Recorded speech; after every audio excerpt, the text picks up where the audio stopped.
பிரபு வந்து இன்னைக்கு வந்து செகண்ட் சாப்டர்ல 11th ஸ்லோகா எடுக்க சொன்னாங்க. அது பார்க்கலாம்.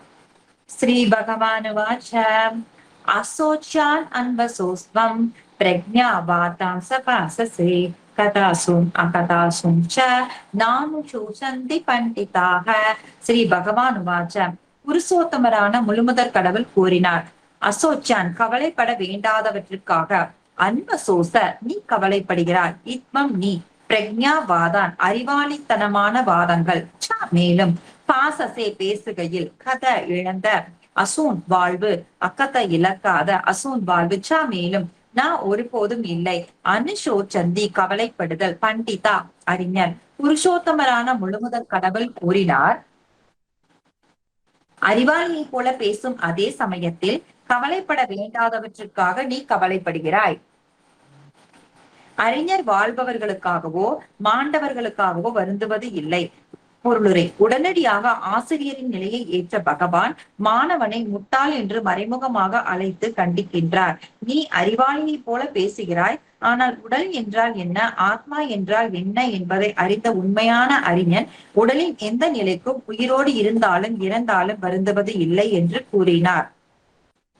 பின்வரும் அத்தியாயங்களில் விளக்க இருப்பதை போல் அறிவு என்றாலே ஜடம், ஆத்மா மற்றும் இவற்றின் ஆளுநரை அறிவதுதான். அரசியல் சமூக நியதிகளை காட்டிலும் அறநெறிகளுக்கு அதிக முக்கியத்துவம் கொடுக்கப்பட வேண்டும் என்று அர்ஜுனன் வாதாடினான். ஆனால் ஜடம், ஆத்மா, பரம புருஷனை பற்றிய அறிவு ஆகியவை அறநியதிகளை காட்டிலும் முக்கியத்துவம் வாய்ந்தவை என்பதை அவன் அறியவில்லை.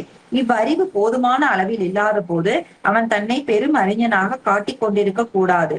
அவன் பெரும் அறிஞன் அல்ல என்ற காரணத்தால் கவலைப்பட வேண்டாதவற்றுக்காக கவலைப்பட்டு கொண்டிருந்தான். பிறந்த இவ்வுடல் இன்றையோ நாளையோ அழிய வேண்டியதே.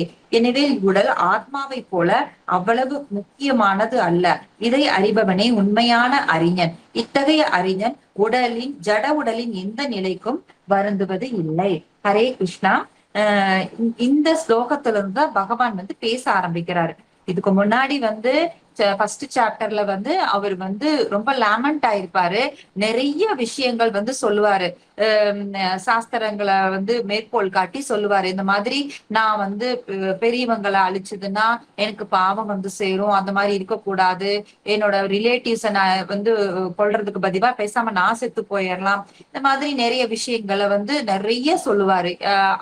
அதுக்கப்புறம் வந்து சொல்லி எல்லா விஷயத்தையும் ஆராய்ஞ்சு பார்த்துமே அவருக்கு எந்த முடிவு எடுக்கிறதுன்னு தெரியாம கிருஷ்ணரை வந்து 7வது ஸ்லோகத்துல வந்து குருவா அக்செப்ட் பண்ணி தன்னை வந்து சரணடைய வைக்கிறாரு. கிருஷ்ணா, நீ என்ன பண்ணணும்னு சொல்லுப்பா, நான் உன்னை சரணடைஞ்ச சீடன் நானு, நீ என்ன சொன்னாலும் நான் கேட்கிறேன், எனக்கு ஒண்ணுமே தெரியல, என்ன பண்றதுன்னு தெரியல அப்படின்னு சொல்லிட்டு சரணடைஞ்சிருவாரு.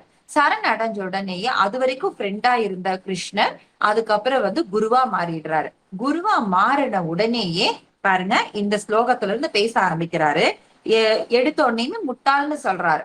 அதாவது ஒருத்தங்களுக்கு அறிவு அப்படிங்கிறது வந்து இந்த ஜட உலகத்துல வந்து ஸ்கூலுக்கு அனுப்புறோம், காலேஜுக்கு அனுப்புறோம், நிறைய விஷயங்களை நம்ம கத்துக்கிறோம், அதெல்லாம் தான் அறிவுன்னு நம்ம நினைச்சுக்கிறோம். ஆனா நம்மளோட ஸ்கிரிப்சர்ஸ், பகவான் வந்து பகவத்கீதையில நமக்கு எதை அறிவுன்னு சொல்றாங்கன்னா, நாம இந்த உடலை பத்தி தெரிஞ்சுக்கணும், நம்ம அதுக்குள்ள இருக்கிற ஜீவாத்மாவுக்கும் பரமாத்மாவுக்கும் உள்ள சம்பந்தத்தை பத்தி தெரிஞ்சுக்கணும். இந்த தெரிஞ்சுக்கிற அறிவு தான் உண்மையான அறிவு அப்படின்னு சொல்லிட்டு பகவான் சொல்றாங்க. அது இல்லாம, அந்த அறிவு இல்லாம வேற எதை பத்தி பேசினாலும் அது முட்டாள்தனமான பேச்சுக்களாகவும் வீண் வாதவங்களாகவும் தான் இருக்கும் அப்படின்னு சொல்லிட்டு பகவான் வந்து இந்த தன்னுடைய அறிவுரைகளை ஆரம்பிக்கிறாரு. இந்த ஸ்லோகத்துல இருந்துதான் ஆரம்பிக்கிறாரு. அப்படி ஆரம்பிக்கும் பொழுது எதுக்காக வந்து அந்த மாதிரி சொல்றாங்க, நீ ஏன் அதாவது அறிவாளியை போல நீ பேசுற, ஆனா அதே சமயத்துல கவலைப்பட வேண்டாததுக்காக நீ கவலைப்படுற அப்படின்னு சொல்லிட்டு சொல்றாங்க. அது எதுக்காக கவலைப்படுறாங்க? ஆக்சுவலா நமக்கு வந்து இப்போ ஒரு உடல் கிடைச்சிருக்கு. இந்த உடல்ல வந்து நமக்கு வந்து நிறைய உறவினர்கள் இருப்பாங்க. அப்பா அம்மா, அப்புறம் சகோதர சகோதரிகள், அப்புறம் கசின் பிரதர்ஸ், தாத்தா பாட்டி, இப்படி நிறைய பேரு. அப்புறம் திருமணமான பின்பு கணவனோ மனைவி, அப்புறம் குழந்தைகள், இப்படி நிறைய உறவினர்கள் இருப்பாங்க. இதெல்லாம் இந்த உடலோட சம்பந்தப்பட்ட உறவினர்கள் தான். இந்த உடல்ல இருந்து இந்த ஆத்மா பிரிஞ்சு போயிடுச்சுன்னா இந்த உறவினர்களுக்கும் நம்மளுக்கும் சம்மந்தமே கிடையாது. அடுத்து நம்ம என்ன உடல் எடுக்கிறோமோ அதுக்கு புதுசா அப்பா அம்மா இருப்பாங்க, அந்த உறவினர்கள் இருப்பாங்க இல்லைங்களா? அப்போ இந்த உறவினர்களுக்காக நீ கவலைப்படுறது அப்படிங்கிறது வந்து அவசியம் இல்லாதது. என்னைக்கு இருந்தாலும் அவங்க சாகத்தான் போறாங்க, இன்னைக்கு இல்லைனாலும் என்னைக்காவது சாகத்தான் போறாங்க. ஆத்மா வந்துதான் நிரந்தரமானது. அப்ப ஆத்மா அப்படின்னா பகவானுக்கு சேவை பண்றதுக்காக இருக்கிறது தான் ஆத்மா. அப்ப அத தெரிஞ்சுக்காம நீ எதேதோ நீ பேசிட்டு இருக்க. முன்னாடி நான் உன் முன்னாடியே பகவான நான் உன் முன்னாடி இருக்கேன். என்னோட விருப்பம் இதுல இவங்கெல்லாம் அழிய வேண்டியவங்க அப்படிங்கிறது. அப்படி இருக்கும் பொழுது நீ அதை விட்டுட்டு உனக்கு தோன்றதெல்லாம் நீ சொல்லிக்கிட்டு பேசிக்கிட்டு இருக்கிற. பார்த்தா அறிவாளி மாதிரி இருக்கு, ஆனா அது அறிவாளி கிடையாது, முட்டாள்தனமான பேச்சு அப்படின்னு சொல்லிட்டு சொல்றாங்க. முக்கியமா இங்க வந்து ஆரம்பிக்கிறது ஆத்ம ஞானத்தை தான் ஆரம்பிக்கிறாரு. அப்போ ஆத்மா அப்படிங்கும் பொழுது அடுத்த ஸ்லோகத்துல சொல்றாரு, நீயோ நானோ இம்மன்னர்களோ இங்க இருக்கிறவங்களோ இல்லாமல் இருந்த காலமும் இல்ல, எதிர்காலத்துல நம்மள யாரும் இல்லாமலே இருக்க போறது இல்ல. ஏன்னா ஆத்மா வந்து நிரந்தரமானது, நித்தியமானது. நம்ம எப்பவுமே இருந்திருக்கோம், இப்ப இருக்கோம், இனிமேலும் இருப்போம். ஏன்னா ஆத்மா அழிவற்றது, அதுக்கு பிறப்பு இறப்பே கிடையாது. பகவானுக்கு எப்படி பிறப்பு இறப்பு கிடையாதோ, பகவானுக்கு எப்படி பிறப்பு இறப்பு கிடையாதோ அந்த மாதிரி ஆத்மாவுக்கும் பிறப்பு இறப்பு கிடையாது. அந்த உடல் தான் வந்து உங்களுக்கு புது உடல்களை எடுத்துட்டு இருக்கு. அந்த உடல் அழியறதை தான் மரணம்னு சொல்றோம். ஆனா ஆத்மா அழியறது கிடையாது. அப்போ இதுக்கு முன்னாடி இருந்தோம், நிறைய யோகங்களுக்கு முன்னாடி நாம இருந்தோம். மேபி இந்த ஜட உலகத்துல இருந்திருக்கலாம், இல்லைன்னா ஸ்பிரிச்சுவல் வேர்ல்ட்ல இருந்திருக்கலாம். அது எங்க இருந்தோம்னு தெரியாது. ஆனா நம்ம இருந்திருக்கோம், இப்ப இருக்கோம், இனி மேலும் இருக்க போறோம். ஒருவேளை நாம நல்லபடியா பக்தி பண்ணி நம்ம ஸ்பிரிச்சுவல் வேர்ல்டு போனாலும் அங்கேயும் இருப்போம். ஒருவேளை பக்தி நம்ம பண்றதுல நம்ம குறையா இருந்து திருப்பி அடுத்த உடல் எடுத்தாலும் இருப்போம் நாம. சோ நம்ம எப்பொழுதுமே இருந்துகிட்டே தான் இருப்போம். இந்த உண்மையை நாம தெரிஞ்சுக்கிட்டு பகவான சாட்டிஸ்ஃபை பண்ற மாதிரி நாம நடந்துக்கணும். அதுதான் அறிவாளித்தனமான நடவடிக்கை அப்படிங்கறத பகவான் இங்க நமக்கு சொல்லிட்டு இருக்காங்க. அப்படி வந்து பகவான சாட்டிஸ்ஃபை பண்ணணும் அப்படின்னா அர்ஜுனருக்கு என்ன சொல்றாரு, நீ வந்து போரிடணும் அப்படின்னு சொல்லிட்டு சொல்றாங்க. அந்த போரிடுறது வந்து பகவானுக்கு செய்யக்கூடிய டிவோஷனல் சர்வீஸ். ஏன்னா அர்ஜுனர் வந்து பிறப்பால சத்திரியர். சத்திரியர்னாவே வந்து அந்த மாதிரி வந்து ரூலிங் கெப்பாசிட்டி இருக்கும் உங்களுக்கு. அவங்க வந்து இந்த மாதிரி போர் புரிவாங்க, எல்லாம் பண்ணுவாங்க. அதெல்லாம் தான் அவங்களோட கடமை. வர்ணாசிரம தர்மப்படி அவங்களுக்கு அதுதான் கடமை. அந்த கடமை வந்து நீ செய்யணும் அப்படின்னு சொல்லிட்டு சொல்றாங்க. அதை விட்டுட்டு அவர் இந்த முன்னாடி சாப்டர்ல சொன்ன மாதிரி நான் இதையெல்லாம் விட்டுட்டு அவங்க வேணா என்ன கொன்னுக்கட்டும், நான் வந்து பேசாம செத்து போயிடுறேன், இல்ல நான் வந்து பிச்சை எடுத்து வாழ்றதே மேலு, நான் போய் காட்டுல போயிட்டு நான் வந்து வனவாசம் போய்க்கிறேன், இவங்க எல்லாம் ஆட்சி புரிஞ்சுக்கிட்டோம், இப்படி எல்லாம் சொன்னாலுமே அவங்களோட இயல்பானது சத்திரியர் அப்படின்னாவே இயல்பு ரஜோகுணம், சத்வகுணம் கொஞ்சம் அதிகமாகும், ரஜோகுணம் கொஞ்சம் கம்மியாவும் இருக்கிற மாதிரியான குணாதிசயங்கள் தான் சத்திரியர்களுக்கு இருக்கும். அப்ப என்ன ஆகும்னா அங்க போனாலுமே இவங்களுக்கு வந்து அந்த போர் புரியிற எண்ணம், ஆளுமை மனப்பான்மை அதெல்லாம் இருக்கும். அப்ப அவங்கன்னா அங்க ஸ்டேபிளா இருக்க முடியாது. அப்ப வந்து வேஸ்ட் தான் இல்லைங்களா? அங்க போனாலுமே இப்ப போனாலுமே இவங்களை வந்து எல்லாரும் வந்து தூற்றுவாங்க, நீ பயந்து ஓடுற அப்படிதான் சொல்லுவாங்க. என்னதான் இவர் பெரிய போர் வீரனா இருந்தாலுமே இப்படி போயிட்டா என்ன சொல்லுவாங்க, தர்மத்தை காப்பாத்துறதுக்கு போனாங்கன்னா சொல்லுவாங்க கிடையாது, நீ பயந்து ஓடிட்ட அப்படின்னு அவங்கள தூற்றுவாங்க அப்படிங்கறதெல்லாம் இருக்கு. அதெல்லாம் அவர் யோசிக்காம அவர் வந்து இந்த மாதிரி பேசிட்டு இருக்கிறதுனாலதான் முட்டாள் அப்படின்னு சொல்லிட்டு சொல்றாங்க. சரி, இப்ப ஆத்மாவுடைய இயல்புகள்னு சொல்லிட்டு இதுக்கு அப்புறம் வர்ற ஒரு 10 ஸ்லோகங்கள்ல வந்து பகவான் வந்து சொல்லி கொடுப்பாரு.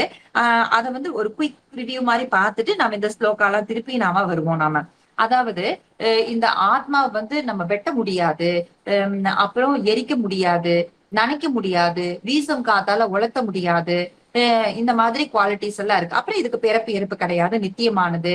அப்ப அதனோட சைஸ் என்னன்னு பாத்தீங்கன்னா தலைமுடியோட ஒரு டிப்பை எடுத்து அந்த டிப்பை வந்து 10,000 பகுதிகளா பிரிச்சோம்னா அதுல ஒரு பகுதி வருது இல்லைங்களா, அதுதான் வந்து அந்த ஆத்மாவோட சைஸ். அது எந்த ஆத்மானா அது பொதுதான்.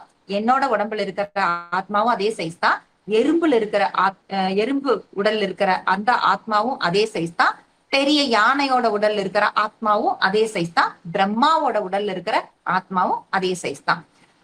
அதை வந்து நம்ம தெரிஞ்சுக்கணும். ஆத்மானா எல்லாரும் ஒரே இதுதான், அவங்களோட கர்மானுசாரம் உடல்கள் தான் மாறுது, அந்த உடலோட சைஸ் தான் வேற வேறையா இருக்கே ஒழிஞ்சு ஆத்மா அந்த கண்ணுக்கு தெரியாத அந்த கொரோனா, அமீபா இந்த மாதிரி மைக்ரோ ஆர்கானிசம்ல இருக்கிற ஆத்மாவுக்கும் அதே சைஸ் தான். அதனாலதான் அது எந்த உடல் வேணாலும் எடுக்க முடியுது. உங்களுக்கு 84 லட்சம் வகையான உடல்கள்ல எந்த உடல் வேணா எடுத்துக்கோது ஆத்மா. ஆத்மா கூட பரமாத்மாவும் இருப்பாரு. இப்படிதான் நம்மளுடைய ஆத்மாவுடைய ஹிஸ்டரி நம்மளுக்கு பகவான் சொல்லி கொடுக்கிறாரு. இப்படி சொல்லி இந்த மாதிரி எல்லாம் இருக்கும் பொழுது அப்போ இந்த ஆத்மா கண்டிப்பா இப்ப உங்க கூட இருக்கிற அந்த ரிலேட்டிவ்ஸ் எல்லாருமே வந்து இவர் இங்க போர் புரியலைனாலுமே என்னைக்காச்சும் ஒரு நாள் அவங்க சாகத்தான் போறாங்க இல்லைங்களா?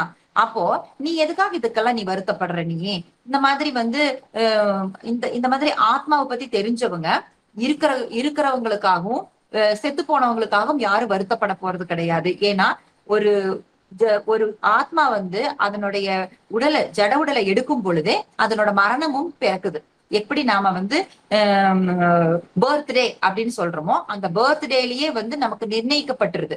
நம்மளுடைய டெத் டேவும் நிர்ணயிக்கப்பட்டிருது. ஒவ்வொரு செகண்டும் நம்மளுக்கு குறைஞ்சுக்கிட்டே தான் வருது நம்மளுடைய வாழ்நாள்ல. அது எந்த அளவுக்குங்கிறது வேணா நம்மளுக்கு தெரியாம இருக்கலாம், அந்த நாலேஜ் வேணா நமக்கு தெரியாம இருக்கலாம்.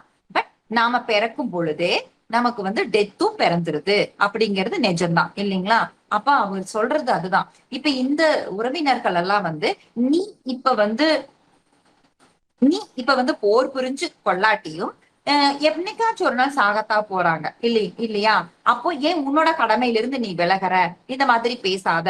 ஆத்மாங்கிறது வந்து என்னைக்கும் வந்து நிரந்தரமானது.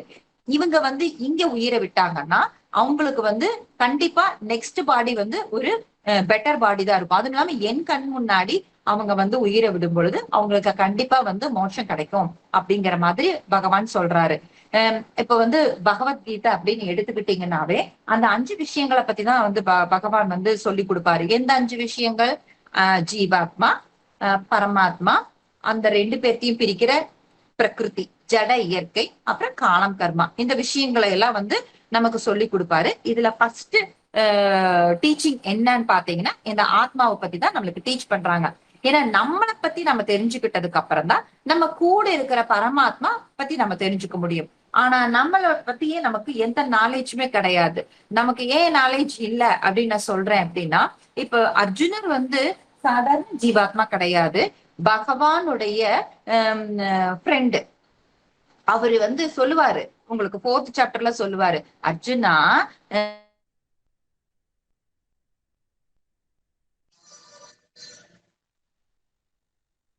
நீயும் நானும் பற்பல பிறவிகள் எடுத்திருக்கோம், எல்லாத்துலயுமே நீ என் கூட வந்திருக்க, மாத்துறது இல்ல, நீ உடலை சொல்லுவாரு.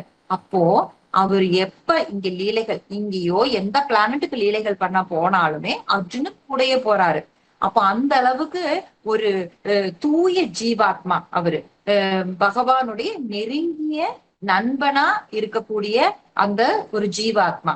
அவருக்கு இந்த மாதிரி லேமெண்டேஷன் எல்லாம் வர்றதுக்கு சான்ஸே கிடையாது. ஏன்னா பகவானுக்கு நம்ம ஹரே கிருஷ்ண மகாமந்திரம் ஜபம் பண்ணும் பொழுதே நமக்கு அந்த அளவுக்கு கிடைக்கும் போதுன்னா அர்ஜுனர் வந்து எப்பொழுதுமே கூடவே இருக்காரு. அப்ப அவருக்கு எந்த அளவுக்கு அந்த ஃபார்ச்சுனேட் இருக்கும் இல்லைங்களா? அப்ப அவருக்கு வந்து அந்த லேமெண்டேஷன் அப்படிங்கறதெல்லாம் வந்து சும்மா பகவான் வந்து ஏற்படுத்தின விஷயம்தான். நமக்கு வந்து பகவத்கீதையை போதிக்கிறதுக்காக அர்ஜுனருக்கு லேமெண்டேஷன் கொடுத்து அவருக்கு சொல்லி கொடுக்கறது மூலியமா நம்மளுக்கு வந்து பகவான் வந்து சொல்லி கொடுக்கிறாரு. அதைத்தான் நம்ம புரிஞ்சுக்கணும். அப்போ அந்த இடத்துல நாம ஜீவாத்மா அப்படின்னு நம்ம வந்து பகவான் இங்க சொல்றது வந்து இந்த உறவினர்கள் வந்து உறவினர்களுக்காக நீ வந்து கவலைப்பட வேணாம் அப்படின்னு ஏன் சொல்றாரு அப்படின்னா, அவங்க வந்து கண்டிப்பா இறக்கதான் போறாங்க. எப்படி இவர் வந்து கூட வந்தாலுமே மறந்து போறாங்க, அந்த மாதிரி அவங்களோட கர்மானுசாரம் அந்த உடலை எடுத்திருக்காங்க. சோ அந்த கர்மானுசாரம் எப்படியும் அவங்களோட உடலை விடத்தான் போறாங்க இல்லைங்களா? ஆனா இப்ப வந்து இந்த போர்ல அவங்க உடலை விட்டாங்கன்னா கண்டிப்பா அவங்களுக்கு நல்ல கதி கிடைக்கும். இப்போ நம்ம வந்து உடலை விடும் பொழுது நாம அந்த நாராயண ஸ்மிருதி பகவான வந்து அந்த காலே சமாமியவ ஸ்மரன் முக்துவா கலைவரம், நம்மளுடைய உடல்ல இருந்து உயிர் பிரிகிற தருணத்துல பகவானுடைய நாமங்களை நம்ம சொல்லிக்கிட்டு பகவானோட ஸ்மிருதியிலும் நம்மளோட உடல் உயிர் பிரிந்தால் மட்டும்தான் பகவானோட லோகத்துக்கு நம்ம போக முடியும். இல்லைன்னா அடுத்த உடல் கண்டிப்பா நமக்கு நம்மளோட கர்மானுசாரம் என்னவோ அது கண்டிப்பா இருக்கும் நம்மளுக்கு. அப்ப அப்படி இருக்கும் பொழுது இந்த ஜீவாத்மாக்கள் வந்து எப்ப எந்த மாதிரி நிலைமையில உடல் விட போறாங்க அப்படிங்கிறது யாருக்குமே தெரியாது. ஆனா இந்த போர்ல அவங்க உடலை விட்டாங்கன்னா கண்டிப்பா அவங்களுக்கு நல்ல கதி கிடைக்கும். அப்படிங்கறதுனாலதான் பகவான் வந்து அர்ஜுனரை முட்டாள்னு சொல்றாங்க. அவங்களுக்கு நல்ல கதி கிடைக்கிறது நீ ஏன் தடுக்கிற அப்படி சொல்லிட்டு சொல்றாங்க. அங்க இருக்கிறவங்க எல்லாரும் பக்தர்களா அப்படின்னா இல்ல.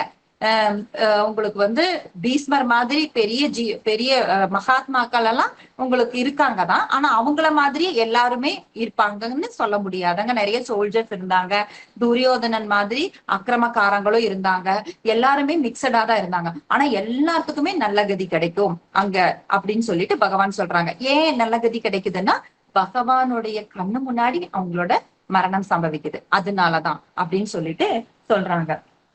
இப்படி இந்த மாதிரி அப்படி பகவானுடைய ஸ்மரணத்துல பகவானுடைய முன்னிலையில அவங்களுக்கு கிடைக்கக்கூடிய அந்த நல்ல வாய்ப்பை நீ வந்து தடுக்காத அப்படின்னு இவருக்கு வந்து போதிக்கிறாங்க.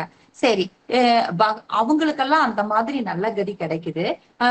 நம்மெல்லாம் அப்ப இல்லையே. நாமளும் இருந்திருக்கோம், பட் நம்ம எந்த பிளானட்ல இருந்தோம் தெரியாது. நம்ம சொர்க்கலோகங்கள்ல இருந்திருக்கலாம், இல்ல பாவம் பண்ணி நரகலோகங்கள்ல வாழ்ந்துட்டு இருந்திருக்கலாம், அந்த மாதிரி வேற பிளானட்ஸ்ல நாம இருந்திருக்கோம். இல்ல நாம அப்ப கூட ஆன்மீக லோகத்துல இருந்திருக்கலாம், அதுக்கப்புறம் கூட வந்திருக்கலாம், தெரியாது. நம்ம எப்ப வந்தோங்கிறது தெரியாது. பட் நாம எப்ப அப்பவும் இருந்திருக்கோம், நம்ம ஜீவாத்மா அப்பவும் இருந்திருக்கு. ஆனா நம்மளுக்கு வந்து இப்ப நாம வந்து இந்த உடல் மனித உடல்ல இருக்கோம். இப்ப நாம வந்து இத பத்தி தெரிஞ்சுக்கக்கூடிய வாய்ப்பு நம்மளுக்கு இருக்குது. நாம பக்தி பண்றதுக்கு நமக்கு வந்து ஆச்சாரியர் சொல்லி கொடுத்துட்டு இருக்காரு. சரி, இப்போ ஆனா நாம வந்து அந்த போர்க்களத்துல இல்ல. நாம அதை தாண்டி 5000 வருஷங்களுக்கு அப்புறம் நாம இங்க இருக்கோம். அப்ப நமக்கு வந்து நல்ல கதி வேணும் அப்படின்னா நம்ம என்ன பண்றது அப்படின்னா அதுதான் பகவத்கீதா நம்மளுக்கு டீச் பண்ணுது. அதாவது நீங்க ஹரே கிருஷ்ண மகா மந்திரம் ஜபம் பண்ணுங்க, எந்த ஒரு விஷயத்துக்கும் என்ன சார்ந்து இருங்க அப்படின்னு சொல்றாங்க. எப்படி ஒரு குழந்தை தன்னுடைய தாய் தந்தையரை சார்ந்து இருக்குதோ அது வந்து எதை பத்தி கவலைப்பட போறது கிடையாது. எங்க போனாலும் அவங்க கேர் பண்ணிப்பாங்க. அதனோட ஃபுட்டு, ஷெல்டரு, அதுக்கு வேண்டிய உடை, வேற என்னென்ன தேவையோ அதெல்லாம் பேரண்ட்ஸ் பாத்துக்கிறாங்க. அதுக்கு எந்த கவலையும் கிடையாது, அது பாட்டுக்கு அது ஜாலியா இருக்கும். அந்த மாதிரி நாம பகவான் கிட்ட நம்மள வந்து ஒப்படைச்சிட்டு நாம ஜஸ்ட் நம்ம பக்தி மட்டும் பண்ணிட்டு இருந்தா பகவான் எல்லாத்தையுமே கேர் எடுத்துப்பாரு அப்படின்னு சொல்லிட்டு பகவான் வந்து சொல்றாரு. அப்ப வந்து அதுக்கு ஃபர்ஸ்ட் வந்து நாம யாரு ஜீவாத்மான்னு நம்ம தெரியணும். நமக்கு வந்து பொதுவா நம்ம பக்திக்கு வர்றதுக்கு முன்னாடி, பகவத்கீதை அறிமுகம் ஆகிறதுக்கு முன்னாடி நம்மளை பத்தி நாம என்ன நினைச்சிட்டு இருப்போம்? நமக்கு வந்து இதுக்கு முன்னாடி எல்லாம் முற்பிறவி இருந்தது அப்படிங்கறதெல்லாம் ஒரு கட்டுக்கதை அப்படின்னு தான் நம்ம நினைச்சிட்டு இருந்தோம். பிறந்ததுல இருந்து இறக்குற வரைக்கும் தான் நிஜம். அதுக்குள்ளார நம்ம எவ்வளவு அனுபவிக்க முடியுமோ அவ்வளவு அனுபவிச்சுக்கணும் அப்படிங்கிற மாதிரி ஒரு தாட்ல தான் நாம இருந்தோம் இல்லைங்களா? அதனாலதான் அந்த தாட்ல தான் வந்து எல்லாருமே இருக்கிறதுனாலதான் துளி கூட எந்த பாவ காரியங்களுக்கும் பயப்படாம எல்லா பாவ காரியங்களும் அவங்க செஞ்சுட்டு இருக்காங்க. பட் நல்ல நம்மளுடைய பல கோடி பிறவிகள்ல நம்ம செஞ்ச பக்தி சுக்ருதியின் மூலமா நமக்கு வந்து பகவானோட நெருக்கமான ஒரு தொடர்பு பகவத்கீதை மூலயமா நமக்கு கிடைக்கிறதுக்கு நம்மளோட ஆச்சாரியர் நமக்கு உதவி இருக்காரு, நமக்கும் கிடைச்சிருக்குது நம்மளுக்கு. அப்ப அப்படி கிடைச்சிருக்கும் பொழுது நாம வந்து அந்த ஜீவாத்மாவை பத்தி நம்ம தெரிஞ்சுக்கிறோம். இல்ல எல்லாம் நாம வந்து எப்பொழுதுமே இருந்திருக்கோம், இனிமேலும் இருக்க போறோம். அப்ப நம்ம இப்ப என்ன பண்ணாலும் அதுக்கு நம்ம பதில் சொல்லணும். இந்த லைஃப் இல்லைன்னா அடுத்த லைஃப்ல நம்ம பதில் சொல்லிதான் ஆகணும். அப்ப நாம கரெக்டான பாதையில போறோமா இல்லையான்னு நம்மளுக்கு தெரியாது. இவ்வளவு கூட இருக்கிற அந்த அவ்வளவு பகவானோட அசோசியேட் பண்ணிட்டு இருக்கிற நண்பனா இருக்கிற அர்ஜுனருக்கே அவ்வளவு லெமன்டேஷன், அவ்வளவு குழப்பங்கள் வரும் பொழுது நாமெல்லாம் கட்டுண்ட ஜீவாத்மாக்கள்னா இந்த 3 குணங்கள்ல நம்மள கட்டி வச்சிருக்காங்க. இதெல்லாம் தான் வந்து கட்டுண்ட ஜீவாத்மாக்கள்னு சொல்லுவாங்க. நாம வந்து ஸ்டெடியா எப்பவுமே இருக்க மாட்டோம். நாம அந்த மாதிரிதான் நாம இருக்கோம் இல்லைங்களா? அப்ப நம்மளோட நிலைமை என்ன நினைச்சு பாருங்க. யாராவது நாம சாண்டிங்கே பண்ணிட்டு இருக்கும் போதும் கூட யாராவது நம்மள வந்து எரிச்சல் கலப்புனா ஈஸியா நாம வந்து கோபம் அடைஞ்சிடுவோம். சாண்டிங் பண்ணிட்டு இருக்கு, நீ என்ன இப்படி வந்து டிஸ்டர்ப் பண்றேன்னு கேட்போம். அதை எப்படி நம்ம டாலரேட் பண்றதுங்கிறது கூட நம்மளுக்கு தெரியாது. அந்த மாதிரிதான் இருப்போம். நம்மலாம் அந்த நிலைமையில தான் இருக்கோம் நாம. அப்படி இருக்கும் பொழுது நமக்கு கண்டிப்பா ஒரு கைடன்ஸ் நம்மளுக்கு வேணும். அந்த கைடன்ஸ் வந்து நம்ம பகவான் கிட்ட எடுத்துக்கணும் அப்படின்னு சொல்லிட்டு பகவான் சொல்றாரு. நான் பாத்துக்கிற எல்லாத்தையுமே நான் பாத்துக்கிறேன். நீங்க எதுக்காக இது பண்றீங்க? ஜஸ்ட் நீங்க ஹரே கிருஷ்ண மகாமந்திரம் ஜபம் பண்ணிட்டு எனக்கு பக்தி பண்ணிட்டு இருங்க. உங்களை நல்ல வழியில நான் கூட்டிட்டு போறேன். அதுக்கான அறிவு ததாமி புத்தி யோகம் தம், நான் உங்களுக்கு அந்த அறிவை நான் கொடுப்பேன் அப்படின்னு சொல்லிட்டு உங்களுக்கு பகவானும் சொல்றாரு. அந்த மாதிரி வந்து அந்த மாதிரி நம்ம அவரு பராமரிக்கிறாரு, அவருதான் மெயின்டைனரு அப்படிங்கிறது நம்மளுக்கு புரிஞ்சிருச்சுன்னா நமக்கு வந்து ரொம்ப ஈஸியா இருக்கும். இப்போ ஒரு சிலர்லாம் சொல்லுவாங்க, என்னங்க இவ்வளவு தூரம் அவங்க பக்தி பண்ணிட்டு இருக்காங்க, ஆனா வந்து அவரு இவ்வளவு கஷ்டப்படுறாரே வாழ்க்கையில, அவருக்கு இன்னும் அந்த வியாதி வந்திருக்கு. ஒரு பக்தரா இருக்கிறவங்களுக்கு இப்படி வியாதி வரலாமா? பகவான் ஏங்க அவர் அப்படி கஷ்டப்படுத்தணும்? நல்லா அவ்வளவு ரவுண்ட்ஸ் ஸ்டாண்ட் பண்ணிட்டு இருந்தாரு, அவ்வளவு சர்வீஸ் பண்ணிட்டு இருந்தாரு, ஏங்க அவங்களுக்கு அந்த மாதிரி வியாதி வந்துச்சு அப்படின்னு எல்லாம் கேட்பாங்க. அப்போ அது அது எந்த மாதிரி கேள்வி அப்படின்னா, நான் ஹரே கிருஷ்ண மகாமந்திர ஜபம் பண்றேன். அதாவது மே மாசம் நல்ல ஒரு சித்திரை மாசம் வச்சுக்கோங்களேன், பங்குனி சித்திரை அந்த டைம்ல நான் ஹரே கிருஷ்ண மகாமந்திர ஜபம் பண்றேன், எனக்கே உபசம் ஆகுது அப்படின்னு கேக்குற மாதிரி இருக்குது. இல்ல மார்கழி மாசம் நல்ல குளிரடிக்கிற டைம்ல நான் ஹரே கிருஷ்ண மகாமந்திரம் ஜபம் பண்றேன், எனக்கு ஏங்க குளிருது? எனக்கு குளிர கூடாதுல்ல, பகவான் என்ன பாத்துக்கணும்ல. அது எவ்வளவு பெரிய முட்டாள்தனமான பேச்சோ அந்த மாதிரிதான் நான் பக்தர்களுக்கு வந்து கஷ்டம் வராது வரக்கூடாது அப்படின்னு சொல்றதும் அந்த மாதிரி பேச்சுதான். ஏன்னா நாம இருக்கிறது துக்காலயம் அசாஸ்வதம். அப்ப இது வந்து கஷ்டங்கள் கொடுக்கறதுக்குன்னே உருவாக்கப்பட்ட உலகம். இங்க இருந்ததுன்னா கஷ்டத்தை அனுபவிச்சுதான் ஆகணும். இதனோட இயல்பு அதுதான். அது மட்டும் கிடையாது. ஏன் உடல்ல வியாதி வருது அப்படின்னா அது ஜட உடல். ஜட உடல்களோட இயல்பு வியாதி வரத்தான் செய்யும். அப்படிதான் அவங்கவுங்க கர்மானுசாரம் அது வருது. பட் அதை டாலரேட் பண்ணக்கூடிய அந்த தெம்பும் அறிவும் அந்த சக்தியும் பகவான் கொடுப்பார் நம்ம பக்தி மூலமா. இதுதான் நாம தெரிஞ்சுக்கணுமே ஒழிஞ்சு அந்த மாதிரி நாம கேட்டுட்டு கேட்கறது வந்து முட்டாள்தனம் அப்படிங்கறத நம்ம புரிஞ்சுக்கலாம். உங்களுக்கெல்லாம் வந்து நம்ம பக்கத்துல இருக்கிற குருவாயூரை பத்தி தெரியும். அங்க வந்து பூந்தானம் அப்படிங்கிற ஒரு டிவோட்டி இருந்தாரு. ரொம்ப பெரிய நல்ல டிவோட்டி. முதல்ல ஆரம்ப காலகட்டங்கள்ல வந்து அவர் வந்து கொஞ்சம் தூரமா இருந்தாரு. குருவாயூர்ல இருந்து ரொம்ப தூரத்துல இருந்தாரு. அவரு ரொம்ப ஏழ்மையான ஒரு பக்தர். அவர் என்ன பண்றாருன்னா ரெகுலரா வந்து அவர் வந்து குருவாயூர் கோயிலுக்கு வந்து குருவாயூரப்பன் வந்து தரிசனம் பண்ணிட்டு போறது வழக்கமா இருந்துச்சு. நிறைய கிரந்தங்கள் எழுதியிருக்காரு. அவர் வந்து அதை வந்து வழக்கமா வச்சுட்டு இருந்தாரு. அவர் வந்து ரொம்ப ஏழையான ஒரு மனிதர் அப்படிங்கறதுனால அவர் வந்து நடந்துதான் வந்துட்டு போயிட்டு இருந்தாரு. நடந்து வர்றதும் ரொம்ப கஷ்டப்பட்டுதான் வருவாரு. கஷ்டப்பட்டு அது ஒரு ரெகுலராவே மாசத்துல ஒரு வாட்டியோ 2 வாட்டியும் அந்த மாதிரி ரெகுலரா வந்து பகவான தரிசனம் பண்ணிட்டு போறது ஒரு வழக்கமா இருந்துச்சுங்க. இந்த மாதிரி வந்துட்டு இருக்கும் பொழுது இப்பவே வந்து உங்களுக்கு அந்த ஊரெல்லாம் ரொம்ப காடு மாதிரி தான் இருக்கும். அப்ப அவரோட காலகட்டத்தில எல்லாம் ஃபுல்லும் ஃபாரஸ்ட் தான். அந்த ஊரை சுத்தி நிறைய வந்து காடு தான் இருந்துச்சு. அப்ப அந்த காட்டு வழியா அவர் வரும் பொழுது ஒரு தடவை என்னாச்சுன்னா நிறைய கொள்ளைக்காரங்கெல்லாம் வந்து அவங்கள வந்து சூழ்ந்துக்கிறாங்க. சூழ்ந்துட்டு அவர்கிட்ட இருக்கிறது அவர் அடிச்சு காயப்படுத்தி அவர்கிட்ட இருக்கிறது எல்லாம் கொள்ளையடிக்கிறாங்க. அப்ப கொள்ளையடிக்கும் பொழுது அவர்கிட்ட என்ன, அவர் ஏழை, அவர்கிட்ட நிறைய எல்லாம் எதுவும் இருக்காது. அதனால கொஞ்சம் பணம் தான் அவருடைய செலவுக்காக வச்சிருந்தாரு. ஒரு துணியில முடிஞ்சு வச்சிருந்தாரு அது. அப்புறம் இன்னொரு இது வந்து ஒரு துணியில வந்து ஒரு ஒரு பொட்டலை மாதிரி ஒண்ணு வச்சிருந்தாரு. அதை வந்து மறைச்சு மறைச்சு இதை மட்டும் கேட்காதீங்க, இதை மட்டும் கேட்காதீங்க, தயவு பண்ணி நீங்க எதை வேணாலும் எடுத்துக்கோங்க, என் உயிரை வேணாலும் எடுத்துக்கோங்க, இதை கேட்காதீங்க கேட்காதீங்கன்னு அவர் கதறாரு. அப்புறம் அப்படின்னா அதுல வந்து நிறைய நீ வந்து ஏதோ பெரிய வேல்யூபிள் திங் ஏதாவது வச்சிருப்ப, கண்டிப்பா எங்களுக்கு அது வேணும் அப்படின்னு சொல்லிட்டு அந்த அந்த மூட்டையை வந்து புடுங்குறாங்க. அதை புடுங்கி பார்த்துச்சுன்னா அதுக்குள்ள வந்து பாகவதம் இருக்கு, பாகவதம் புக்கு இருக்கு, ஃபர்ஸ்ட் காப்பி இருக்கு. அப்ப வந்து தயவு பண்ணி இது உங்களுக்கு எப்படி உபயோகப்பட போறதில்ல, இது காசு பணம் எல்லாம் கிடையாது, தயவு பண்ணி இதை எங்கிட்ட இருந்து பிரிக்காதீங்க அப்படின்னு சொல்லி அவர் கெஞ்சுறாரு.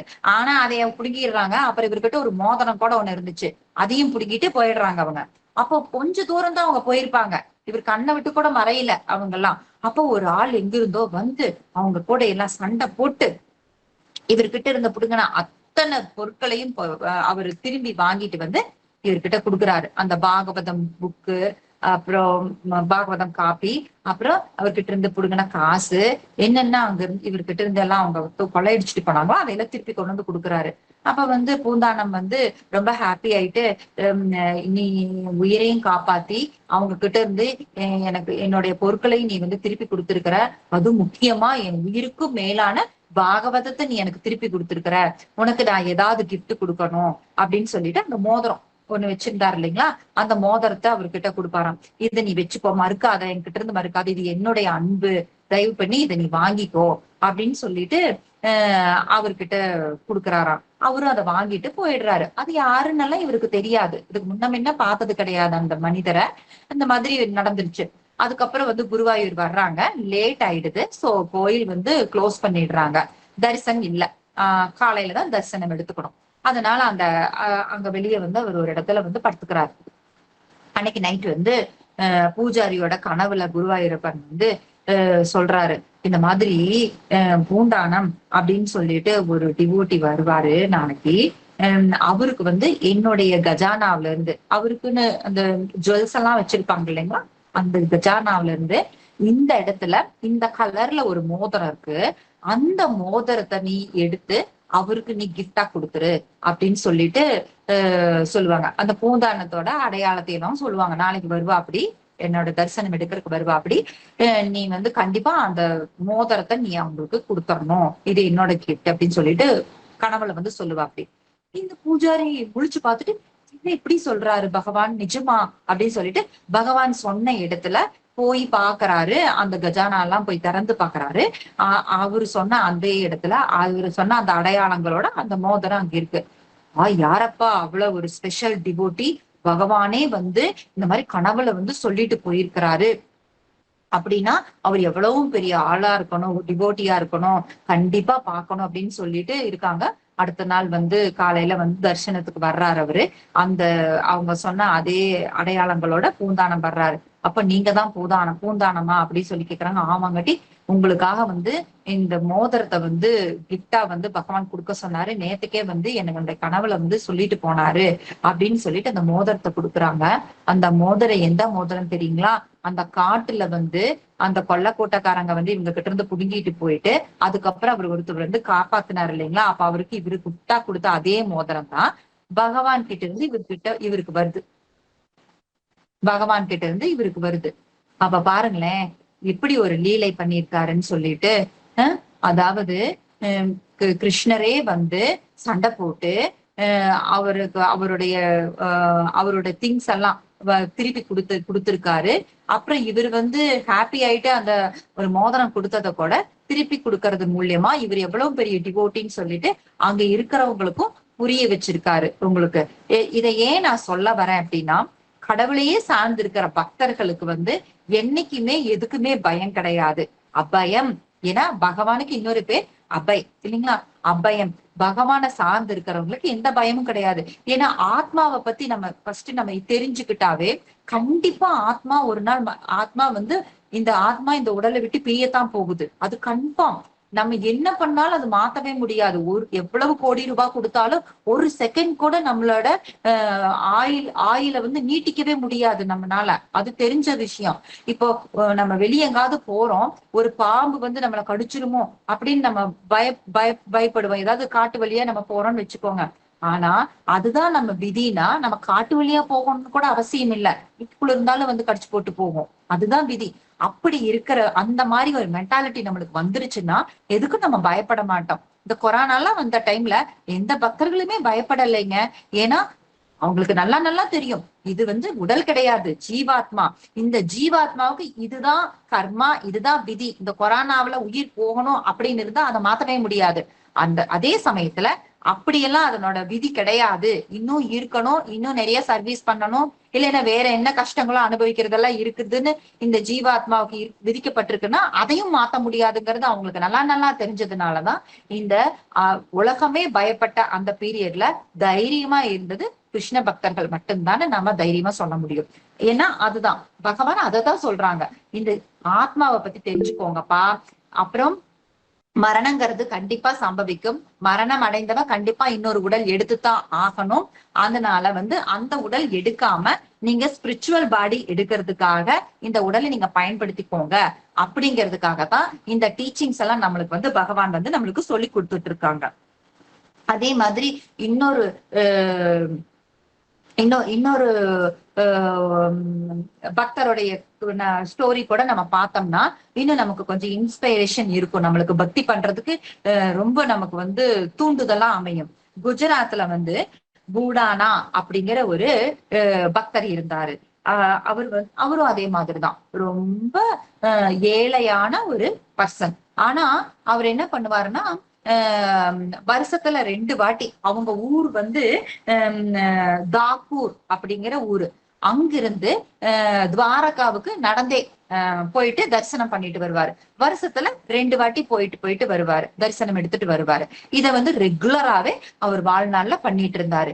இப்படியே அவர் வாழ்நாள் கழிஞ்சிட்டு இருந்துச்சு. இப்ப துவாரகாவுல வந்து இருக்கவங்க எல்லாருக்குமே ஒரு பரிச்சயம். ஏன்னா வருஷத்துல 2 வாட்டி வந்துருவாரு, வந்து தரிசனம் எடுத்துட்டு போவாரு, நடந்துதான் வருவாரு, நடந்துதான் போவார். ரொம்ப தூரம் அவர் ஆனா நடந்தேதான் வருவாரு. அந்த மாதிரி அவர் ஒரு இது வச்சிருந்தாரு. அப்போ வருஷத்துல 2 வாட்டி அப்படி வந்து போவாருங்களா. இப்படியே பண்ணி அவருக்கு 72 வயது ஆயிடுச்சு, ரொம்ப தள்ளாத வயது ஆயிடுச்சு. ஆனாலுமே அந்த விடல அவரு, அதே மாதிரி வந்துட்டே இருந்தாரு. அப்புறம் எல்லாருமே சொன்னாங்க, இவ்வளவு வயசாயிடுச்சு, இத்தனை வருஷம் நீங்க கடந்த ஒரு 60 வருஷமா நான் பாக்குறேன், நீங்க வருஷத்துல 2 வாட்டி நீங்க நடந்தேதான் வர்றீங்க, இனி எல்லாம் முடியாதுல்ல, இனி பேசாம நீங்க வீட்டுல இருந்தே பகவானோட நாமங்களை ஜபம் பண்ணிட்டு இருங்க அப்படின்னு கூட சொல்லி பார்த்தாங்க. ஆனா அவர் கேட்கல. இது நான் ஒரு சங்கல்பமாவே எடுத்திருக்கேன், நான் என்னோட உயிர் இருக்கிற வரைக்கும் நான் இதை நான் விடமாட்டேன் அப்படிங்கிற மாதிரி அவர் சொல்லிடுவாரு. அப்போ வந்து அந்த டைம் வந்தப்ப வந்து துவாரகாதீஸ்வரர் அவர் வந்து அவரோட கனவுல வந்து சொல்றாராமா, நீ அவங்க சொன்னது அவங்க சொல்லல, நான் தான் சொல்ல வச்சேன், நீ கஷ்டப்பட வேண்டாம்னு நான் சொல்ல வச்சேன். சரி, நீ வந்து என்னை பார்த்தே ஆகணும்னு நீ முடிவு பண்ணிட்ட, நீயா இவ்வளவு தூரம் நடந்து வந்து கஷ்டப்பட்டு நீ வந்து என்னை பார்க்க வேண்டாம், நீ அடுத்த வாட்டி வரும்போது ஒரு மாட்டு வண்டி எடுத்துட்டு வா, நான் உன் கூடயே வந்துடுறேன் அப்படின்னு சொல்லிட்டு துவாரகாதீஸ்வரர் வந்து அவரோட கனவுல வந்து சொல்லுவாரு. அப்புறம் முழிச்சு பாக்குறாரு, சரி கனவா இருக்கும், நம்ம இதையே நினைச்சிட்டு இருந்ததுனால பகவான் சொன்ன மாதிரி நம்ம நினைச்சிருக்கோம் அப்படின்னு சொல்லிட்டு அவரு கிளம்பி போயிடுறாரு. அப்பெல்லாம் எதுவும் யாருக்கிட்டையும் இந்த கனவை பத்தி டிஸ்கஸ் பண்ணிக்கல அவரு. இருந்தாலும் வந்து அடுத்த வாட்டி 6 மாசம் கழிச்சு திருப்பி வரும்பொழுது பகவான் வந்து நம்மளை வந்து மாட்டு வண்டியில வர சொல்லி இருக்கிறாருல்ல, சரி நம்ம மாட்டு வண்டியிலேயே போலாம், சொன்னதை கேட்கணும்ல அப்படின்னு சொல்லிட்டு அவரும் 72 வயசு ஆயிடுச்சு, அவரோட மாடுகளுக்கும் வயசாயிடுச்சு, அந்த மாட்டு வண்டியும் ரொம்ப டேமேஜான கண்டிஷன்ல தான் இருந்துச்சு. இப்படிப்பட்ட ஒரு சூழ்நிலையில நடந்து வந்தா கூட கொஞ்சம் சீக்கிரம் வந்துடலாம், அந்த மாட்டு வண்டியில ஏறி வர்றாரு. ஏன்னா பகவான் சொல்லிட்டாராம், எனக்கு கூட திரும்பி வர்றேன்னு சொல்லியிருக்காருல்ல, அவர் வந்தாலும் சரி வராட்டி சரி, ஆனா அவர் சொன்னதை கேட்கணும் அப்படின்னு சொல்லிட்டு இப்ப அர்ஜுனருக்கும் அப்ப அதைத்தான் சொல்றாங்க. எப்படி நான் சொன்னதை கேளு, சொல்றதை கேளுன்னு தான் பகவான் சொல்றாரு. அது பக்தர்கள் அதை தான் பண்ணுவாங்க, பகவான் சொல்றதுக்கான காரணங்களை ஆராய மாட்டாங்க. பகவான் சொன்னாருன்னா அதுக்கு பெட்டர் பிளான் இருக்கும், சோ நம்ம கேட்கறதுதான் நம்மளோட கடமைன்னு சொல்லிட்டு அவர் மாட்டு வண்டி எடுத்துட்டு வராரு. அந்த மாடுகளும் ரொம்ப பாவம், ரொம்ப மெதுவா நடந்து எப்படியோ வந்து சேர்ந்துட்டாங்க, துவாரகா வந்து சேர்ந்துட்டாங்க. ரொம்ப காலம் கழிச்சு, ரொம்ப நடந்து வந்தா கூட ஒரு வாரத்துல வர்றவரு மாட்டு வண்டியில வந்ததுனால இன்னும் கொஞ்சம் டைம் எடுத்து வந்திருக்காரு. வந்துட்டு துவாரகாவுக்கு வந்தோடனே எல்லாத்துக்குமே இவரை தெரியுமா, 60 வருஷமா வந்துட்டு இருக்காரு இல்லைங்களா. இப்ப எல்லாரும் வந்து இவரு ஜோக் பண்றாங்க, என்ன எப்பவுமே நடந்து வருவீங்க, இப்பவே நீங்க வந்து மாட்டு வண்டியில வந்திருக்கீங்க, அது நடந்து வந்திருந்தா கூட கொஞ்சம் சீக்கிரம் வந்திருப்பீங்க, இப்படி வயசான மாடு இப்படி எப்ப உடஞ்சு விழுகும் தெரியல, இந்த மாதிரி ஒரு மாட்டு வண்டி. ஏன்னா அவரு வசதி கிடையாதுங்க, ரொம்ப ஏழ்மையான மனிதர் அவரு. அப்ப அவரு அவர்கிட்ட இருக்கிறத வச்சுதானே அவர் வர முடியும். அப்புறம் வந்து அப்படின்னு சொல்லி எதை கிண்டல் பண்றாங்க, எதுக்காக நீ இந்த இப்படி இதுல வந்தீங்க அப்படின்னு சொல்லி கேட்டதுக்கு, இவ்வளவு நாள் எல்லாம் நடந்தானே வந்துட்டு இருந்தீங்க, போன வாட்டி வந்தபோது கூட நடந்துதானே வந்தீங்கன்ட்டு. அப்ப ஒரு உண்மை சொல்றாரு, போன வாட்டி நான் வந்தப்ப பகவான் என்னோட கனவுல வந்து அடுத்த வாட்டி வந்து மாட்டு வண்டியில வா, நான் உன் கூட வந்துடுறேன் அப்படின்னு சொல்லிட்டு சொல்லியிருக்கிறாரு, அவரை கூட்டிட்டு போறதுக்கு தான் நான் மாட்டு வண்டி கூட்டிட்டு வந்திருக்கிறேன் அப்படின்னு சொல்லி சொல்லுவாரு. அப்புறம் இதை கேட்டோடனே எல்லாருக்கும் சிரிப்பு வருது. ஆனா ஒரு சிலர் வந்து கொஞ்சம் நல்ல அட்வான்ஸ்டு பக்தர்கள் எல்லாம் இருப்பாங்க இல்லைங்களா, அவங்கள இந்த கிருஷ்ணரை நம்ப முடியாது, என்ன வேணா பண்ணுவாரு, உங்களுக்கு உடுப்பில பாருங்க, அங்க இருக்கிறவங்க வந்து அந்த கிருஷ்ணதாஸ் அவர் உள்ள விட கனகதாஸ் அவர் உள்ள விட மாட்டேன்னு சொன்னோன்னே அவருக்காக திரும்பி நின்னவர்ல என்ன வேணா பண்ணுவாரு. நம்ம சொல்றதெல்லாம் இங்க எதுவும் நடக்காது, பண்ணினாலும் பண்ணிடுவாரு, கூட போனாலும் போயிருவாரு, அப்புறம் நம்மளுக்கு பகவான் இருக்க மாட்டாரு அப்படின்னு சொல்லிட்டு அன்னைக்கு ஃபுல் செக்யூரிட்டிங்க. கோயிலுக்குள்ள யாருமே என்ட்ரி ஆக முடியாது, கோயிலிருந்து யாரும் வெளியும் போக முடியாது. அந்த அளவுக்கு பெரிய பெரிய பூட்டா போட்டு எல்லாம் ஃபுல்லு க்ளோஸ் பண்ணிடுறாங்க. எல்லாம் காவலுக்கும் வேற உட்காந்துக்கிறாங்க. அந்த மாதிரி உட்காந்துக்கிறாங்க. எங்க இவர் கூட வந்து போயிருவாருன்னு சொல்லிட்டு இவர் என்ன பண்ணிட்டாரு, தர்சன் எடுத்துட்டு அதே மாதிரி வந்து படுத்துக்கிறாரு வெளியே. அவர் எப்போ யூஸ்வலா தங்குவார்ல மடத்துல வந்து படுத்துக்கிறாரு. அப்போ என்னாச்சு, மிட் நைட் ஆயிடுச்சு, எல்லாரும் தூங்கிடுறாங்க. வந்து துவாரகாதீஸ்வரர் வந்து எழுப்புறாரு. புடானா புடானா எந்திரி, நான் தான் உன் கூட வரேன்னு சொன்னான்ல, வா போலாம் வா அப்படின்னு சொல்லி கூப்பிடுறாரு. பாக்குறாரு துவாரகாதீஸ்வரரு. ஏய் நீ யாருப்பா அப்படிங்கிற. ஏய் இத்தனை வருஷமா என்ன தரிசனம் எடுக்கிற, என்ன யாரும் உனக்கு தெரியலையா அப்படி சொல்லி கேக்குறாங்க. அப்ப வந்துட்டு துவாரகாதீஸ்வரரா, உங்களதான் வச்சு கூட்டிட்டாங்களே, என் கூட வந்துருவீங்கன்ட்டு, எப்படி உள்ள இருந்து ஆல்டர்ல இருந்து நீங்க வெளியே கோயிலுக்கு வெளியே எப்படி வந்தீங்க அப்படி சொல்லி கேக்குறாங்க. எங்க இதெல்லாம் கிருஷ்ணருக்கு வந்து ஒரு சாதாரண விஷயம். இதே மாதிரி ஒரு சம்பவம் கிருஷ்ணருடைய ஜென்ம ஜென்மம் எடுத்த டைம்லயும் நடந்துச்சு தானே. அவர் எப்படி ஜென்மம் எடுத்தாரு, ஒரு கம்சன் வந்து அவங்க அப்பா அம்மாவை வந்து ஜெயில போட்டு வச்சிருந்தாங்க. எப்படி கைகளுக்கெல்லாம் வந்து இரும்பு விலங்கு போட்டு வச்சிருந்தாங்க. அப்புறம் உங்களுக்கு அவங்களை எப்படின்னா ஒரு பயங்கரமான ஜெயிலு, அதை சுத்தி காவலாளிகள், அதுக்கு வெளியெல்லாம் வந்து இரும்பு கேட்டு பூட்டு எல்லாமே தான் இருந்தது. அவ்வளவு செக்யூரிட்டி. அதுக்குள்ளதான் வந்து கிருஷ்ணர் வந்து ஜனனம் வந்து நடந்துச்சு இல்லைங்களா. அவர் வந்து பிரகடனமானது அப்படித்தான். அப்ப பிரகடனம் போதே வந்து அவர் இந்த 4 கை ரூபத்துல நாராயண ரூபத்துலதான் காட்சி அளிச்சாரு, வந்தாருன்னு சொல்றாங்க. நம்ம ஸ்கிரிப்சர்ஸ்ல பாக்குறோம். அப்ப வந்து நீ வந்து சின்ன குழந்தையாவே மாறிடுன்னு தேவகி கேட்டதுக்கு அப்புறம் அந்த கிருஷ்ணர் வந்து குட்டி குழந்தையா மாறிடுறாரு. அப்ப சொல்றாரு அவங்க அப்பா கிட்ட, நீங்க வந்து என்னை கொண்டு போய் கோகுலத்துல நந்த மகாராஜா வீட்டுல வச்சிருங்க, அங்க இருக்கிற குழந்தைய நீங்க எடுத்துட்டு வந்துருங்க. யசோதாமாவுக்கு இப்ப குழந்தை பிறந்திருக்கும், அவங்களை அந்த குழந்தைய எடுத்துட்டு என்ன நீங்க அவங்க கிட்ட வச்சுட்டு வந்துருங்க அப்படின்னு சொல்லிட்டு சொல்லுவாங்க. அப்ப வந்து எங்களுக்கெல்லாம் கையெல்லாம் விலங்கு போட்டிருக்கு, எல்லாரும் சுத்தி காவலுக்கு இருக்காங்க, எப்படி கிருஷ்ணா நான் வந்து உங்களை கூட்டு போக முடியும் அப்படின்னு கேட்டப்போ, அப்படியே அந்த விலங்குகள்லாம் வந்து ரிலீஸ் ஆகுது. எல்லா காவலாளிகளும் தூங்கிடுறாங்க, ஊரே தூங்கிடுது உங்களுக்கு. அதுக்கப்புறம் வந்து யமுனாவை தாண்டி யமுனா கிட்ட போனா யமுனா அப்படி கொந்தளிச்சிட்டு இருக்காங்க. ஆனா இவர் வந்து பகவான தூக்கிட்டு வர்றதை பார்த்தோன்னே அவங்க வழி விடுறாங்க. மழை பெய்யறதுனால வந்து அனந்த சேஷனை வந்து கொடையா நின்னு அந்த மாதிரிதான் அவர் கோகுலத்துக்கு போயிட்டு நந்த மகாராஜா வீட்டுல கொண்டு போய் கிருஷ்ணரை வந்து அங்க படுக்க வச்சுட்டு அங்க இருக்கிற பெண் குழந்தையை எடுத்துக்கிட்டு வந்ததா நாம படிக்கிறோம். பகவானுடைய ஜனன கதை நாம அப்படிதான் நம்ம படிக்கிறோம் இல்லைங்களா. அப்படிதான் நம்ம பாகவதத்திலயும் இருக்குது. அப்போ அந்த மாதிரி பண்ணவருக்கு இது என்னங்க பெரிய விஷயம், ஆல்டருக்குள்ள இருந்து வெளியே வர்றது பெரிய விஷயமா. அப்புறம் சொல்றாரு வா போலாம் அப்படின்னு சொல்றாரு. சரின்னு சொல்லிட்டு 2 பேரும் அந்த மாட்டு வண்டி சேம் அதே அந்த உடஞ்சு போன நிலைமையில இருக்கிற அந்த மாட்டு வண்டி, வயசான மாடுக ஏறிட்டு ரைடு போறாங்கப்பா, கிளம்புறாங்க அவங்க ஊருக்கு. இங்க தாக்கூர் அப்படிங்கிற குஜராத்ல இருக்கிற அந்த ஊர் தான் அவரோட ஊரு. அந்த ஊருக்கு அவங்க கிளம்பிட்டாங்க. எப்படிங்க அந்த மாடுக நடக்கும், கஷ்டப்பட்டு நடக்குதுங்க. அதுக்கு நடக்குது, காலை வந்து சுருக்கி சுருக்கி நடக்குதுங்க. அப்புறம் அவருனாலையும் வந்து அந்த மாட்டு வண்டி வந்து செலுத்துறதுக்கும் ரொம்ப வயசானவர் தானுங்க, அதுவும் கஷ்டப்பட்டு செலுத்திட்டு இருக்கிறாரு. கொஞ்ச நேரம் பாக்குறாரு துவாரகாதீஸ்வரர். சரி உனக்கு ரொம்ப வயசாயிடுச்சு, நீ வந்து வா படுத்துக்கோ, நீ ரெஸ்ட் எடுத்துக்கோ, நான் பாத்துக்கிறேன், நான் வந்து இந்த மாட்டு வண்டியை ஓட்டிட்டு நம்ம ஊருக்கு போலாம், உன் ஊருக்கு நான் வர்றேன் அப்படி சொல்றாரு. அப்புறம் சரின்னு சொல்லி அவர் போய் படுத்துக்கிறாரு. படுத்தவரு தூங்கிடுறாரு. ஏங்க இவரு வந்து பகவானுக்கு வந்து இந்த ஜட இயற்கையோடைய கஷ்டங்கள் எல்லாம் ஒண்ணுமே பண்ணாது.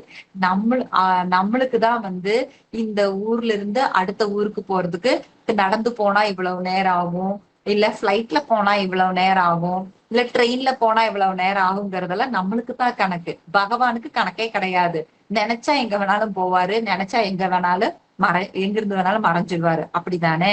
அப்ப பாத்துச்சுன்னா அவரு தூங்கிட்டு கொஞ்ச நேரம் தான் ஆயிருக்கு, எந்திரிச்சு பாக்குறாரு அவங்க ஊர் வந்துருச்சு. என்னப்பா, நான் 10 நாளா வந்த ஒரு ஊரு ஒரு கொஞ்ச மணி நேரங்கள்லயே வந்தாச்சு அப்படின்னு சொல்லிட்டு கேக்குறாரு அவரு. கேட்டதுக்கு அதெல்லாம் அப்படிதான் அப்படின்னு சொல்லிட்டு இவரு சொல்றாரு. அப்புறம் சொல்லிட்டு இருக்கும் பொழுது விடிஞ்சிருது. விடிஞ்சிட்டு இருக்கும்போது ஒரு வேப்ப மரம், உங்களுக்கெல்லாம் தெரியும் வேப்ப மரம் அப்படிங்கிறது வந்து ரொம்ப கசப்பான ஒரு மரம் இல்லைங்களா? அதனோட இலை, காய் எல்லாமே கசப்பாதான் இருக்கும். பழம் வேணா கொஞ்சம் கசப்பு இருக்காது. பட் அந்த காய், அந்த இலை, கொழுந்து, பூவு, அதனோட எந்த பார்ட் எடுத்தீங்கனாலும் கசப்பு. அது ரொம்ப ஆஹ் ரொம்ப ஓவரான கசப்போட தான் அந்த வேப்ப மரம் இருக்கும். நம்மளுக்கு தெரியும் இல்லைங்களா? இது என்ன ஆகுதுன்னா, துவாரகாதீஸ்வரர் அந்த டெய்டி, அவங்க வந்து டெய்டி ஃபார்ம்ல தானே வந்தாங்க. அவங்க நின்னுட்டு இருக்காங்க. அப்ப வரும்பொழுது ஒரு கிளை அந்த டெய்டியோடைய தலையில வந்து படுது. அப்ப என்ன ஆகுதுன்னா, அதுல இருக்கிற கொஞ்சம் இலைகளை வந்து அவர் பறிச்சு சாப்பிட்டுறாரு. யாரு? துவாரகாதீஸ்வரர் வந்து சாப்பிட்டுறாரு. அதனால என்னாச்சுன்னா, அந்த மரத்துல இருக்கிற எல்லா இலைகளும் வந்து கசப்பாதான் இருக்கும். ஆனா அந்த ஒரு கிளை மட்டும் இனிப்பு சுவையுடைய அந்த இலைகளை கொடுக்குதாம். அது வந்து அந்த ஊர்ல இன்னும் அந்த மரம் இருக்கு அப்படி சொல்லிட்டு சொல்றாங்க. இது ஏன் அப்படின்னா, பகவான் வந்து இந்த லீலைகள் எல்லாம் பண்ணும் பொழுதுதான் பகவான் மேல நம்மள மாதிரி கட்டுண்ட ஜீவாத்மாக்களுக்கு நம்பிக்கை வரும். பகவான நம்ம சரணடைஞ்சோம்னா பகவான் இப்படியெல்லாம் லீலைகள் பண்ணியிருக்காரு பக்தர்கள் கூட. அப்ப நாம பக்தியில முன்னேறும் பொழுது நம்ம கூட லீலைகள் பண்ண வருவாரு. லீலைகள் பண்ணலினாலும் கேர் எடுத்துப்பாரு அப்படிங்கிற நம்பிக்கை வர்றதுக்காகத்தான் இந்த மாதிரி. இதெல்லாம் மேஜிக் கிடையாதுங்க. பகவான் இதை காட்டணுங்கிற அவசியமும் இல்லை. இப்ப கூட நாம அங்க போயிட்டு நம்ம அந்த மரங்களை பார்க்கும் பொழுது வேப்ப மரத்து இலை எங்கேயாவது இனிக்குமா? ஆனா இது மாதிரி ஒரு பாஸ்ட் டைம் நடந்துச்சாமா, அதனாலதான் இந்த பிரான்ச்சோடைய இந்த இலை மட்டும் இனிக்குது அப்படின்னு அவங்க இருக்கிறவங்க நம்மளுக்கு அந்த பாஸ்ட் டைம் சொல்லும் பொழுது நமக்கு பகவான் மேல நம்பிக்கை வரும். ஏன்னா நமக்கு அதை மறந்து நாம ரொம்ப காலமா ரொம்ப பிறவிகள் எடுத்து ரொம்ப காலமா சுத்திட்டு இருக்கோம் இங்க நாம. அப்ப அந்த நம்பிக்கையை எப்படிதான் பகவான் கொடுப்பாரு? இந்த மாதிரி லீலைகள் பண்ணிதான் கொடுப்பாரு. இப்படி ஒரு லீலை அங்க நடந்துச்சுங்க. அப்ப கொஞ்சம் தூரத்துல போகும்போது அவங்க வீடு பக்கத்துல போயிட்டாங்க. அப்போ இவருக்கு பயம் ஆயிடுச்சு. இவரு என்ன இந்த வேலையெல்லாம் பண்ணிட்டு இருக்கிறாரு? வர்ற வழியில வேப்ப மரத்துல வேப்ப இலை பறிச்சு சாப்பிடுறாரு, நம்ம கூட பேசுறாரு. அங்கிருந்து வேற நம்ம கூட வந்துட்டாங்க. இப்ப காலையில ஆயிருக்கும், தெரிஞ்சிருக்கும் அங்க வந்து டெய்டி இல்லைங்கிறது தெரிஞ்சிருக்கும். இப்ப நம்மள தொலாவிட்டு வந்தா நம்ம என்ன பண்றது அப்படின்னு சொல்லிட்டு யோசிக்கிறாரு. இவர் யோசிச்சாரு, எங்க எல்லாருடைய ஹார்ட்லயும் பரமாத்மாவா இருக்கிறது பகவான் தானே. யார் என்ன நினைக்கிறாங்கன்னு தெரியுமல்ல அவருக்கு. அப்ப சொல்றாரு, நீ ஏன் கவலைப்படுற? என்னை நீ ஒளிச்சு வைக்கணும்னு நினைக்கிறியா? சரி பரவாயில்ல, இங்க பாரு, இங்க ஒரு தண்ணி டேங்க் இருக்கு பாரு, அது பேரு கோமதி டேங்க். ஆமா, அந்த அந்த தடாகத்துக்கு பேர் ஒரு குளம் மாதிரி இருக்கும், அதுக்கு பேர் கோமதி குளம் அப்படிங்கிற பேரா இருக்கு. அதுல வந்து என்னை அதுல மறைச்சு வச்சிரு அப்படின்னு சொல்லிட்டு அந்த டெய்டி சொல்றாங்க. அப்ப சரின்னு சொல்லிட்டு அதுல தூக்கி போட்டுறாரு. அந்த போட்ட அதே செகண்ட்ல அந்த ஆட்கள் வந்துடுறாங்க, சோல்ஜர்ஸ் வந்துடுறாங்க. அங்க வந்து டெய்டி இல்லைன்னொன்னையுமே, ஓ இந்த இந்த பூடானாதான் கடத்திட்டு போயிருப்பாரு. அவர் சொல்லிட்டு இருந்தாருல்ல, பகவான் என் கூட வர்றதா சொன்னாரு, அதுக்குதான் நான் மாட்டு வண்டி கொண்டு வந்திருக்கேன் அப்படின்னு சொன்னாருல்ல, கூட்டிட்டு போயிட்டாரு. நம்ம போய் புடிச்சு அவர் 4 போடு போட்டு நம்மளோட டெய்டி கூட்டிட்டு வந்துடலாம், பகவானை கூட்டிட்டு வந்துடலான்ட்டு ஆட்கள் எல்லாம் அனுப்புறாங்க, அந்த பூஜாரிகள் எல்லாம் அனுப்புறாங்க. அனுப்புனோடனே அவங்க எல்லாம் வர்றாங்க. இங்க ரீச் ஆயிடுறாங்க. ரீச் ஆனோடனே இவங்க வீட்டுக்குள்ள எல்லாம் போய் எல்லாம் தொலாவுறாங்க. அந்த ஊருக்குள்ள எல்லா பக்கம் எல்லார் வீட்லயும் தொலாவுறாங்க. எங்கேயுமே டெய்டி இல்ல. அப்புறம் கடைசியில ஒருத்தவங்க சொல்றாங்க, இந்த குளத்துல நம்ம தொலாவி பார்க்கலாம், இங்கேயும் மறைச்சு வச்சிருப்பாரு அப்படின்னு சொல்லிட்டு ஒரு சோல்ஜர் சொல்றாரு. அப்ப சரின்னு சொல்லிட்டு அந்த ஈட்டி மாதிரி இருக்கிறத வந்து வீசுறாங்க.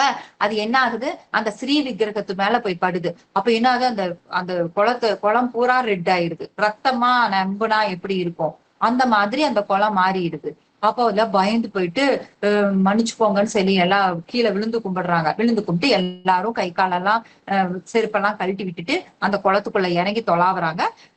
அந்த விக்கிரகத்தை எடுத்துட்டு வர்றாங்க. பகவானுடைய விக்கிரகத்தை, துவாரகாதீஸ்வரர் விக்கிரகத்தை எடுத்துட்டு வர்றாங்க. எடுத்துட்டு வந்துட்டு, இப்படி இந்த வேலை நீ பண்ணிருக்கிற, விக்கிரகத்தையே நீ திருடிட்டு வந்துட்டீங்கல்ல, உன்னை என்ன பண்றான் பாருன்னு சொல்லிட்டு அந்த ஈட்டி வச்சு அவங்க அடிக்க போறாங்க. அடிக்கிறதுக்கு முன்னாடியே பகவான் வந்து அந்த அவரை வந்து ஸ்பிரிச்சுவல் வேர்ல்டு அனுப்பிச்சிடுறாரு. அவருடைய ஆத்மாவை ஸ்பிரிச்சுவல் வேர்ல்டு அடிச்சிடறாரு. அவர் வந்து இறந்ததுக்கு அப்புறம் அவங்களை அடிக்கிறாங்க. அவங்க நினைச்சுக்கிட்டாங்க இவங்க அடிச்சுதான் அவருக்கு வந்து உயிர் பிரிஞ்சது அப்படி சொல்லி நினைச்சுக்கிறாங்க. நினைச்சிட்டு சரி இவரத நம்ம சாகடிச்சாச்சுல்ல, நாம வந்து நம்ம பகவானை திருப்பி கூட்டிட்டு போலாம் அப்படின்னு சொல்லிட்டு அந்த பகவானை தொட போறாங்க. உடனே வந்து துவாரகாதீஸ்வரர் டெய்டி பேசுறாரு, நான் வந்து அவங்க வரமாட்டேன், நான் இங்கதான் இருக்க போறேன், இந்த ஊர்லதான் இருக்க போறேன். அந்த ஊர்ல அவரோட பேர் வந்து என்னன்னா ரன்சோர் ரன்சோர் ராய். அந்த டெய்டி பேர் வந்து ரன்சோர் ராய். அந்த டெய்டி பேர். அப்ப அங்கேயே இருந்துக்கிறேன் அப்படி சொல்லி சொல்றாங்க. ஏன்னா நீங்க இங்க இருந்துட்டா அப்ப எங்களுக்கு நாங்க என்ன பண்றதாமா, துவாரகாதீஸ்வரன் துவாரகால தான் இருக்கணும் அப்படின்னு சொல்லிட்டு இவங்க எல்லாம் பேசுறாங்க. சரி, நான் விரும்பிதானே இங்க வந்தேன், அதனால வந்து பூடானாவுடைய பக்தி மெச்சுதான் நான் இங்க வந்தேன். அவங்க வீட்டுல இருந்து என்னோட எடைக்கு தகுந்த மாதிரி தங்கம் அவங்க தருவாங்க, நீ அங்க அதை வாங்கிட்டு போய்க்கோங்க, அதை வச்சு நீங்க புதுசா வந்து இது வேற சிலையை உருவாக்கிக்கோங்க என்ன மாதிரி அப்படின்னு சொல்லிட்டு டெய்டி பேசிச்சாமா. அப்புறம் அவங்க பூடானாவோட மனைவி சொல்றாங்க, எங்க நாங்க சாப்பாட்டுக்கே வழி இல்லாம இருக்கிறோம், எங்க கிட்ட உங்க அதாவது துவாரகாதீஸ்வரர் எவ்வளவு ஹைட்டா இருப்பாரு, எவ்வளவு வெயிட்டா இருப்பாரு, அவங்க எடைக்கு தகுந்த கோல்டு குடுக்கறாங்கன்னா குடுக்கணும்னா எவ்வளவு கோல்டு வேணும், எத்தனை பவுன் வேணும், எவ்வளவு கிலோ வேணும் இல்லைங்களா? இவங்க சாப்பாட்டுக்கே வழி இல்லாத ஏழைகள். இவங்க இவங்க வீட்டுல எப்படி அவ்வளவு தங்கம் இருக்கும்? அந்த அவங்க மனைவி சொல்றாங்க, எங்க கிட்ட எல்லாம் அவ்வளவு தங்கம் எல்லாம் இல்ல அப்படின்னு. இல்ல, என்னோட எடைக்கு தங்கம் தானே நான் வைக்க சொன்னேன், நீ வீட்டுல போய் பாருங்கட்டு. என் வீட்டுல என்ன இருக்குதுன்னு எனக்கு தெரியாதா, எனக்கு தெரியாம எங்க தங்கம் இருக்க போகுது அப்படின்னு சொல்லிட்டு அவங்க சொல்றாங்க. இல்ல நீ போய் கூட்டி பாரு, ஏதாவது கிடைக்கும் உனக்கு அப்படின்னு சொல்லி சொல்றாங்க. அப்ப போய் கூட்டும் பொழுது ஒரு சின்ன கண்ணுக்கே தெரியாத அளவுக்கு மூக்குத்தியோட அந்த திருகாணி இருக்கு பாருங்க, அது கிடைச்சுதான். அது நீ யாருதுன்னு தெரியல, இந்த அம்மா வந்து கோல்டையே பார்த்தது கிடையாது, அவ்வளவு ஏழை. அப்ப பாத்ததுன்னா அது கிடைச்சுதான். இதை கொண்டு வந்து தராசுல வை, நான் ஒரு பக்கம் தராசுல இருக்கேன், இன்னொரு தராசுல அதை கொண்டு வந்து வைனோடனே, இது ரொம்ப சீட்டிங், இது ரொம்ப ஏமாத்து வேலை, நீங்க என்ன வேணா பண்ணுவீங்க, அந்த அந்த ஒரு மூக்குத்தியோட அந்த இது கூட உங்களோட வெயிட்டுக்கு தகுந்த மாதிரி இருக்குதுன்னு சொல்லிட்டு இங்கே உட்காந்துருவீங்க, இது ரொம்ப சீட்டிங், கிடையவே கிடையாது, நீங்க அங்க வந்தேதான் ஆகணும் அப்படின்னு சொல்லிட்டு எல்லாரும் வந்து சொல்றாங்க. அப்ப வந்து சொல்றாங்க, சரி நான் வந்து நான் இங்கதான் இருப்பேன், ஆனா என்ன மாதிரி இன்னொரு மேனிபெஸ்டேஷன் வந்து நான் வந்து அங்க உருவாக்கிடுறேன், ஆனா அது இப்ப உடனே நடக்காது, ஏன்னா 6 மாசம் கழிச்சு நடக்கும். அது வந்து ஒரு இடத்த சொல்றாரு, இந்த இடத்துல போயிட்டு நீங்க பாத்தீங்கன்னா 6 மாசம் கழிச்சு இந்த டேட்ல போய் பாத்தீங்கன்னா அங்க இருப்பேன் நானு, நீங்க அந்த சிலையை எடுத்து நீங்க வந்து நாங்க வந்து இன்ஸ்டால் பண்ணி நீங்க வந்து வொர்ஷிப் பண்ணிக்கோங்க அப்படின்னு சொல்லிட்டு சொல்லுவாரு. சரின்னு சொல்லிட்டு இவங்க போயிடுறாங்க. ஏன்னா பகவான் ஒண்ணு சொல்லிட்டாருன்னா அதை வச்சுட்டு அதை மீறி அவரை நாம எதுவும் பண்ண முடியாதல்ல, கம்பல் பண்ண முடியாது, யாருக்கும் கட்டுப்படாதவர் அவரு இல்லைங்களா, பக்திக்கு மட்டும்தான் கட்டுப்படுவார். அவங்க போக வேண்டியதா போயிடுச்சு. அவரு சொன்ன அந்த டைமுக்கு போய் பாக்குறாரு, அங்கதான் இருந்திருக்கு, இருந்த அடையாளங்கள் எல்லாம் இருக்கு, ஆனா அங்க மறைஞ்சு போச்சு. திருப்பியும் வந்து கேக்குறாங்க, ஏங்க பகவானே நீங்க சொன்னீங்க அந்த இடத்துக்கு நாங்க போய் பார்த்தோம், அங்க அந்த இடத்துல சிலை இருந்ததுக்கான அறிகுறிகள் எல்லாம் இருந்தது, ஆனா இல்லையே, நாங்க போறதுக்குள்ள அது மறைஞ்சு போச்சுங்காட்டி நான் சொன்ன டைமுக்குள்ள நீங்க போயிருக்கணும், அதுக்குள்ள நீங்க வந்து கொஞ்சம் லேட் பண்ணிட்டீங்க, அதான் நான் வேற ஒரு இடத்துக்கு போயிட்டேன், இன்னொரு 6 மாசம் கழிச்சு இந்த பிளேஸ்ல போய் பாருங்க அப்படின்னு சொல்லிட்டு இப்படியே அலக்கழிச்சிட்டு இருந்திருக்கிறாரு. அப்ப என்ன பண்ணிட்டாங்க, ஒரு வாட்டி இவர் இப்படியேதான் ஆனா உண்மையிலேயே அந்த இடத்துல சிலை இருந்ததுக்கான அடையாளங்களும் இருக்கு, அவர் சொன்ன பகவான் சொன்ன இடத்துல அந்த அடையாளங்களா இருக்கு. அப்ப பாத்துச்சுன்னா இவரு நம்ம கூட விளையாடுறாரு அப்படின்னு சொல்லிட்டு அடுத்த வாட்டி என்ன பண்றாங்க, அந்த டைமுக்குள்ளாரையே போயிட்டு அந்த இடத்த போய் தோன்றாங்க. இவர் 6 மாசம் கழிச்சு அந்த டைம் தானே சொன்னாரு, அதுக்கு முன்னாடியே போய் தோன்றாங்க, ஆனா சிலை இருந்திருக்கு. ஆனா என்னாச்சுன்னா முன்னாடியே எடுத்ததுனால இந்த துவாரகாதீஸ்வரருடைய ஹைட்டை காட்டிலும் அது வந்து குட்டியா இருக்கு. அதனாலதான் வந்து இந்த ரன்சோர் ராய் அந்த டைட்டியை காட்டிலும் துவாரகாதீஸ்வரர் குட்டியா இருக்காரு அப்படின்னு சொல்லிட்டு சொல்றாங்க. இப்படியான பாஸ்ட் டைம்ஸ் வந்து இந்த பூடானா அப்படிங்கிற அந்த பக்தரோட லைஃப்ல வந்து பகவான் வந்து பண்ணி இருக்கிறாரு. இது நான் ஏன் சொல்றேன் அப்படின்னு சொன்னேன்னா, பகவானையே சார்ந்து இருக்கிற பக்தர்கள் கூட பகவான் இந்த அளவுக்கு ரெசிப்ரிகேட் பண்றாரு. அப்படி அதுக்காக தான் வந்து அர்ஜுனருக்கு வந்து சொல்ற மாதிரி நம்மளுக்கு சொல்றாரு, என்னையே நீங்க சார்ந்துருங்க, எனக்கே நீங்க பக்தி பண்ணுங்க அப்படின்னு சொல்லி சொல்றாரு. அந்த பக்தி எப்படி பண்ணணும் அப்படிங்கிறதுக்காகத்தான் நம்மளுக்கு வந்து 500 வருஷத்துக்கு முன்னாடி சைத்தன்ய மகாபிரபுவா வந்து ஹரே கிருஷ்ண மகாமந்திரத்தின் மூலியமா என்ன ஒர்ஷிப் பண்ணுங்க. ஏன்னா இப்ப இருக்கிறது நீங்க கலியுகம், கலியுகம் அப்படிங்கிறது வந்து ரொம்ப ரொம்ப ரொம்ப டீகிரேடான உலகம். அதாவது நற்குணங்கள் அப்படிங்கிறது பர்சன்டேஜ் அளவுக்கு கூட மக்கள் கிட்ட இல்ல. அந்த அளவுக்கு ரொம்ப மோசமா சுயநலவாதிகளா, அடுத்தவங்களை ஏமாத்துறவங்களா, அடுத்தவங்களை கஷ்டப்படுத்துறவங்களா, உண்மை இல்லாதவங்களா, பொய் பேசுறவங்களா, அந்த ஈவிரக்கம் இல்லாதவங்களா மக்கள் மாறிட்டு வந்துட்டு இருக்காங்க. அந்த மாதிரி ஒரு சூழ்நிலையில இந்த ஹரே கிருஷ்ண மகா மந்திரம் மட்டும்தான் உங்களுக்கு கை கொடுக்கும், வேற கதியே கிடையாது உங்களுக்கு அப்படின்னு சொல்லி நம்மளுக்கு கொடுத்துட்டு போயிருக்காங்க. நம்மளுக்கு பக்தி பண்றதுக்கான ஒரு மார்க்கமா இந்த மகா மந்திரத்தை நம்மளுக்கு பகவானே நம்ம கிட்ட கொடுத்துட்டு போயிருக்காங்க.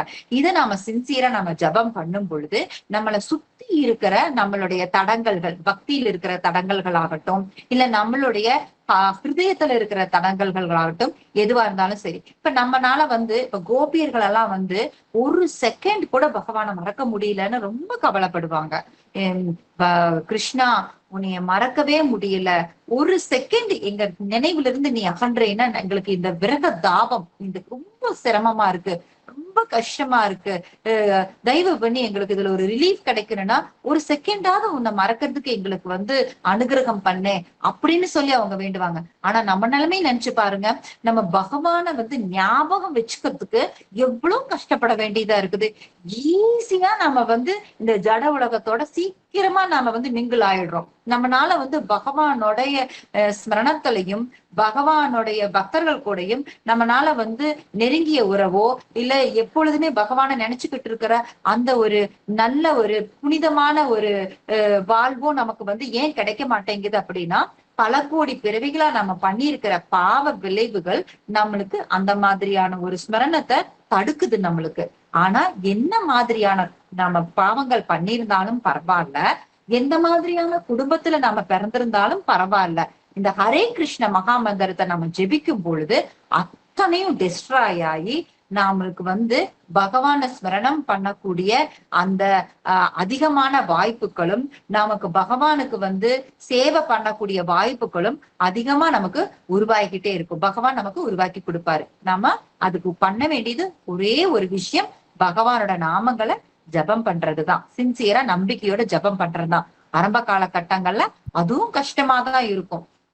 அதனால பரவாயில்ல, நம்மளோட பிரபுபாதர் என்ன சொல்றாரு அப்படின்னா, உங்களோட மனசு அப்படிங்கிறது எங்க வேணாலும் சுத்தலாம், எங்க வேணாலும் எந்த பிளானட்டுக்கு வேணாலும் போகலாம், என்ன வேணா யோசிக்கலாம், என்னைய அவங்க எப்படி பேசுனா எப்படி அவங்க பேசலாம் இதெல்லாம் ஞாபகம் வரலாம், இல்ல இன்னைக்கு என்னென்ன வேலைகள் இருக்கு அந்த ஞாபகங்களும் வரலாம், எது வேணா போகட்டும், மனசு என்ன வேணா ஓடிட்டு எங்க வேணா நினைச்சுக்கிட்டோம். ஆனா நீங்க சொல்ற இந்த ஹரே கிருஷ்ணா கிருஷ்ணா கிருஷ்ணா ஹரே ஹரே, ஹரே ராமா ராம ராமா ஹரே ஹரேன்னு நீங்க வாயால சொல்றத உங்க காது கேட்கணும். இத மட்டும் நீங்க பாத்துக்கோங்க. எப்படி பண்ணிட்டு நீங்க உங்களுடைய ஜபங்களை நீங்க பண்ணுங்க.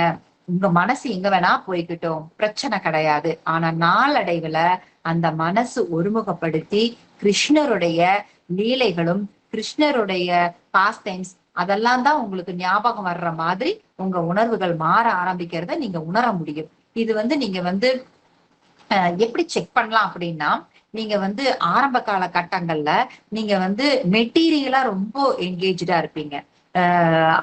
அதாவது கோயிலுக்கு வரலாம் அப்படின்னு நினைச்சா கூட வர முடியாது நம்மனால.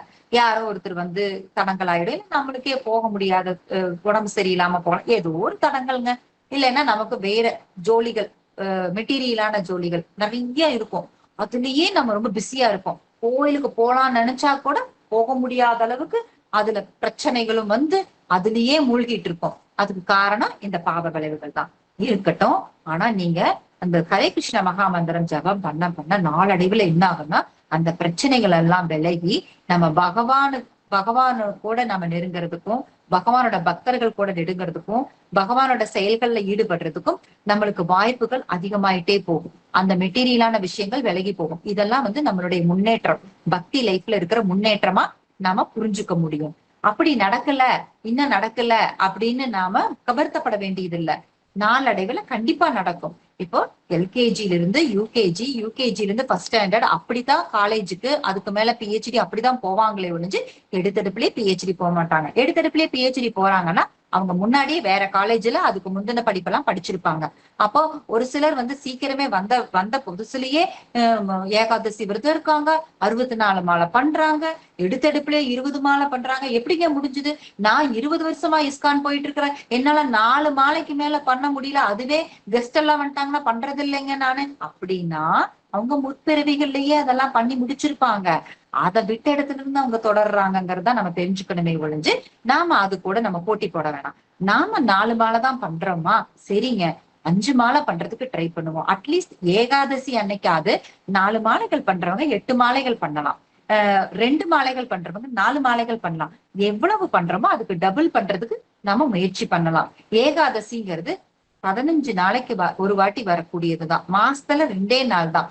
நீங்க அந்த 2 நாளாவது பகவானுக்காக ஒதுக்கி நீங்க எப்பவும் பண்ணக்கூடிய மாலைகள்ல இருந்து டபுள் மடங்கு பண்றதுக்கு ட்ரை பண்ணுங்க. அப்படி நம்ம பண்ணும் பொழுது நமக்கு கண்டிப்பா ஏன்னா அதெல்லாம் பக்தி ஜனனி. அந்த நாட்கள் எல்லாம் நம்ம பண்ணும் பொழுது பகவான் ரொம்ப ப்ளீஸ் ஆயிடுவாரு.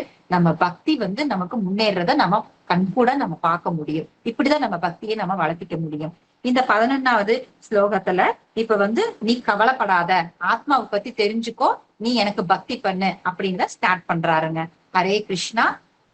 யாருக்காவது ஏதாவது கேள்விகள் இருந்தா கேளுங்க, இல்ல உங்களோட கருத்துக்கள் இருந்தா ஷேர் பண்ணுங்க. ஹரே கிருஷ்ணா. நொச்சூர் என்ன சிலை சொன்னீங்க மாதாஜி? அதை எந்த இடத்துல இருக்கு மாதிரி? என்னங்க மாதாஜி? இந்த நொச்சூர் இன்னொரு சிலை அங்க வந்தா தாக்கூர் அப்படின்னு குஜராத்ல இருக்கான். எனக்கும் தெரியாது. ஆமாங்க, தாக்கூர் அப்படின்னு சொல்லிட்டு உங்களுக்கு அந்த அந்த ஊர்ல இருக்கிற அந்த டெய்டி பேர் வந்து ரன்சோர் ராய். ரொம்ப ஃபேமஸ் டெம்பிள்னு சொல்றாங்க. ஆமாங்க. ஆமா, துவாரகாதீஸ்வரர் தான் அங்க போய் இருக்காரு. துவாரகா பக்கத்துல தானா? ஆமாங்க, பக்கத்துலன்னு சொல்ல முடியாது. ஏன்னா அவங்க நடந்து போறது வந்து 1 வாரம் ஆகுது அப்படிங்கும் பொழுது மேபி கொஞ்சம் தூரம் இருக்கலாம்.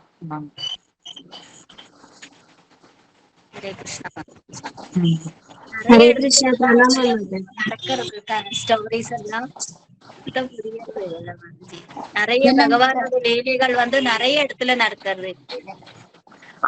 எதுக்குன்னா பகவான் ஏன் லீலைகள் பண்றாரு அப்படின்னா, நம்மள மாதிரி கட்டுண்ட ஜீவாத்மாக்களுக்கு பகவான் இருக்கிறதே சில டைம் நம்ப முடிய மாட்டேங்குது. நீங்க ஒரு சிலர் சொல்றத பாக்கலாம், சாமி செத்து போச்சுங்க, கெட்டவங்க எல்லாம் நல்லா இருக்காங்க, நல்லவங்களுக்கு தாங்க சோதனை, இந்த வார்த்தையெல்லாம் கேக்குறோம்.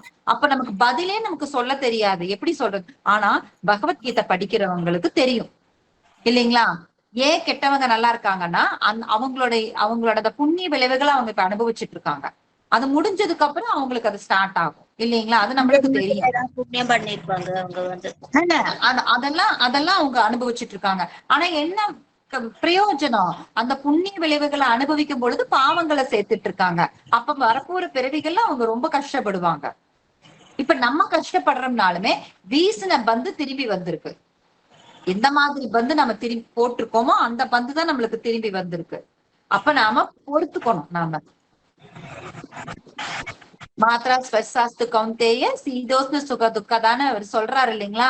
அதாவது எப்படி குளிர்காலம் வெயில் காலம் எல்லாம் மாறி மாறி வருதோ அந்த மாதிரி சுக துக்கங்களும் நம்மளோட வாழ்க்கையில வர்றத நம்ம பொறுத்துக்க பழகிக்கணும். ஏன்னா நம்ம கர்மானுசாரம் தான் நம்மளுக்கு வருது அப்படிங்கறது நம்ம தெரிஞ்சுட்டு நம்ம பக்தியில வந்து ஸ்டெடியா இருக்கணும்.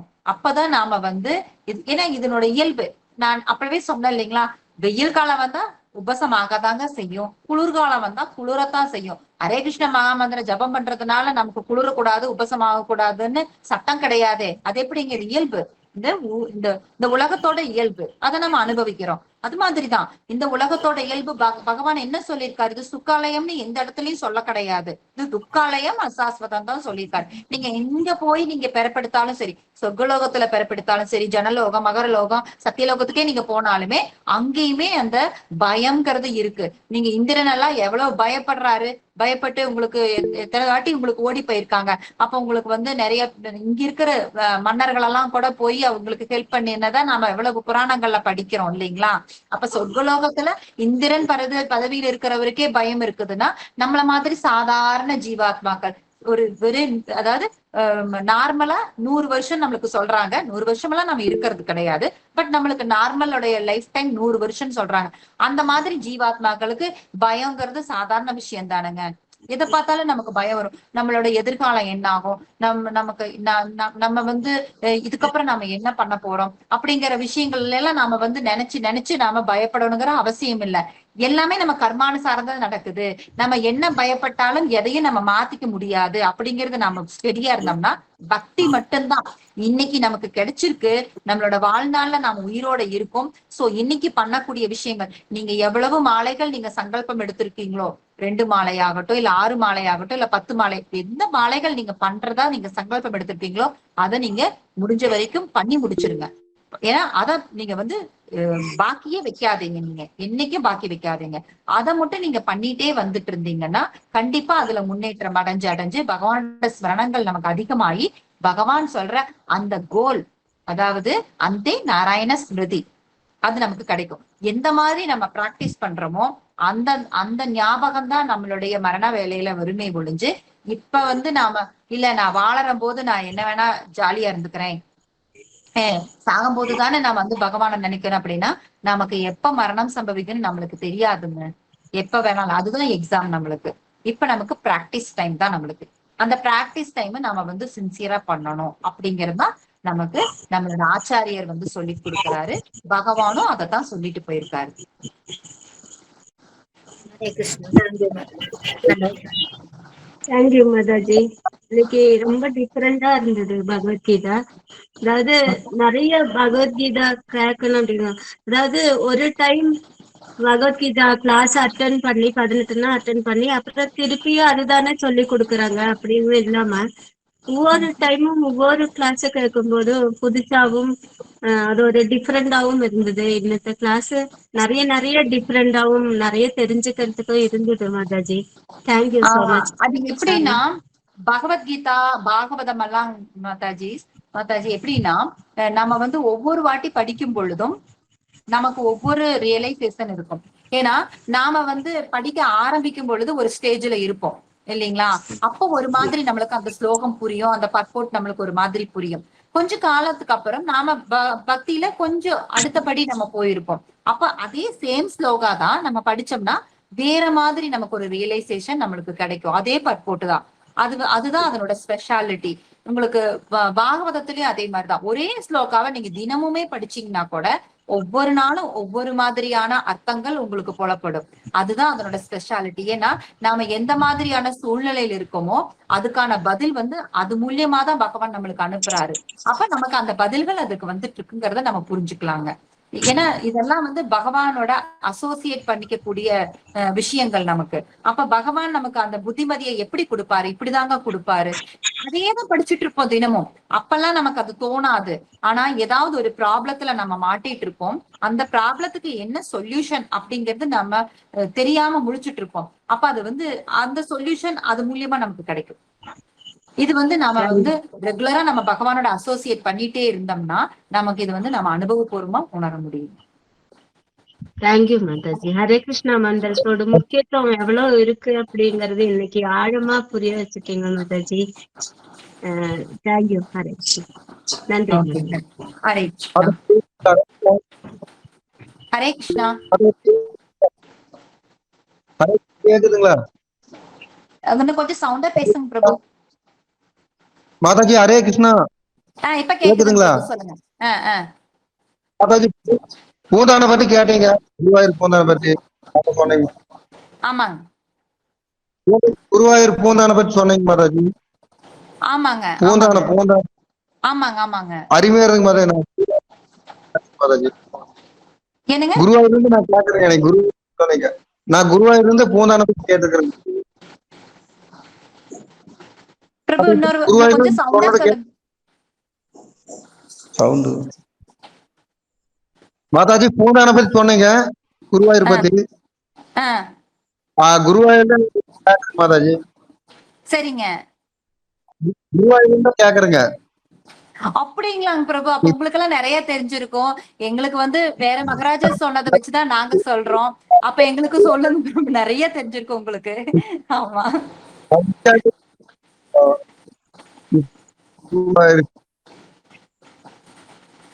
மாதாஜி அது இப்ப என்னங்க கேக்குது என்னங்க மாதாஜி. பிரபு என்னங்க பிரபு நீங்க பூந்தானை பத்தி பேசுனீங்க, மோதிரத்தை பத்தி அறிவு மாதாஜி. ஆமாங்க. அவங்களே வந்து எனக்கு வந்து இந்த ஸ்டோரி வந்து பிரபு எனக்கு இந்த ஸ்டோரி வந்து பக்தி ரசாமிர்த சிந்து சரி, மகாராஜ் வந்து ஒரு லெக்சர்ல சொன்னாரு. அததான் நான் சொன்னேன். சோ எனக்கு வந்து அவரு சொன்னதை அப்படியே நான் ரிப்பீட் பண்ணிருக்கேன் பிரபு. உங்களுக்கெல்லாம் நிறைய தெரிஞ்சிருக்கலாம், அந்த ஊர்ல இருக்கிறதுனால உங்களுக்கு நிறைய தெரிஞ்சிருக்கலாங்க. நீங்க துவாரகை பத்தி சொல்றீங்க. துவாரகை அதுவும் அவர் சொன்னதுதான், அந்த அவர் சொன்ன ஸ்டோரி தான். ஆமாங்க. துவாரகையில இந்த நீங்க சொன்னது அந்த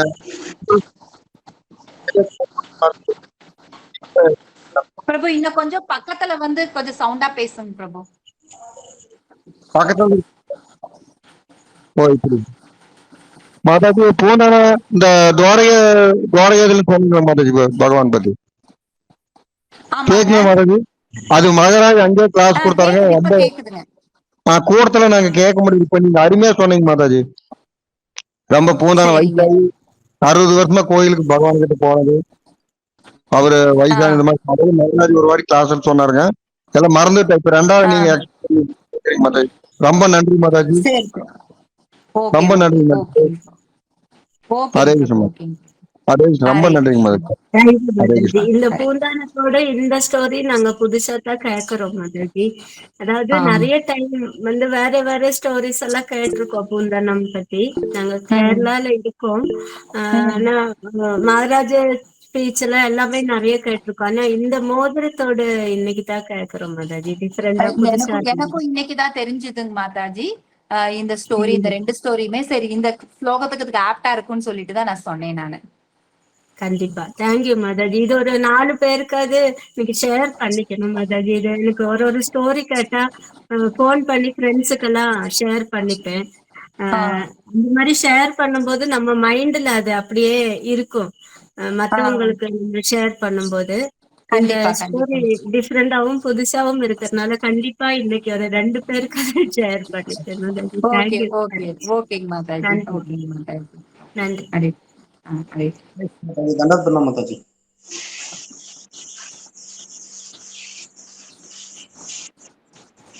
ஹரே கிருஷ்ணா. யாரோ ஏதோ சொல்றீங்க, எனக்கு கிளியரா கேட்கல. ஹரே கிருஷ்ண மாதாஜி. தண்டத் பண்ண மாதாஜி. தண்டவத் பிரணாம் பிரபு. சொல்லுங்க பிரபு. ஒண்ணு இல்லை ப்ரோ. கிளாஸ் நல்லா இருந்தது.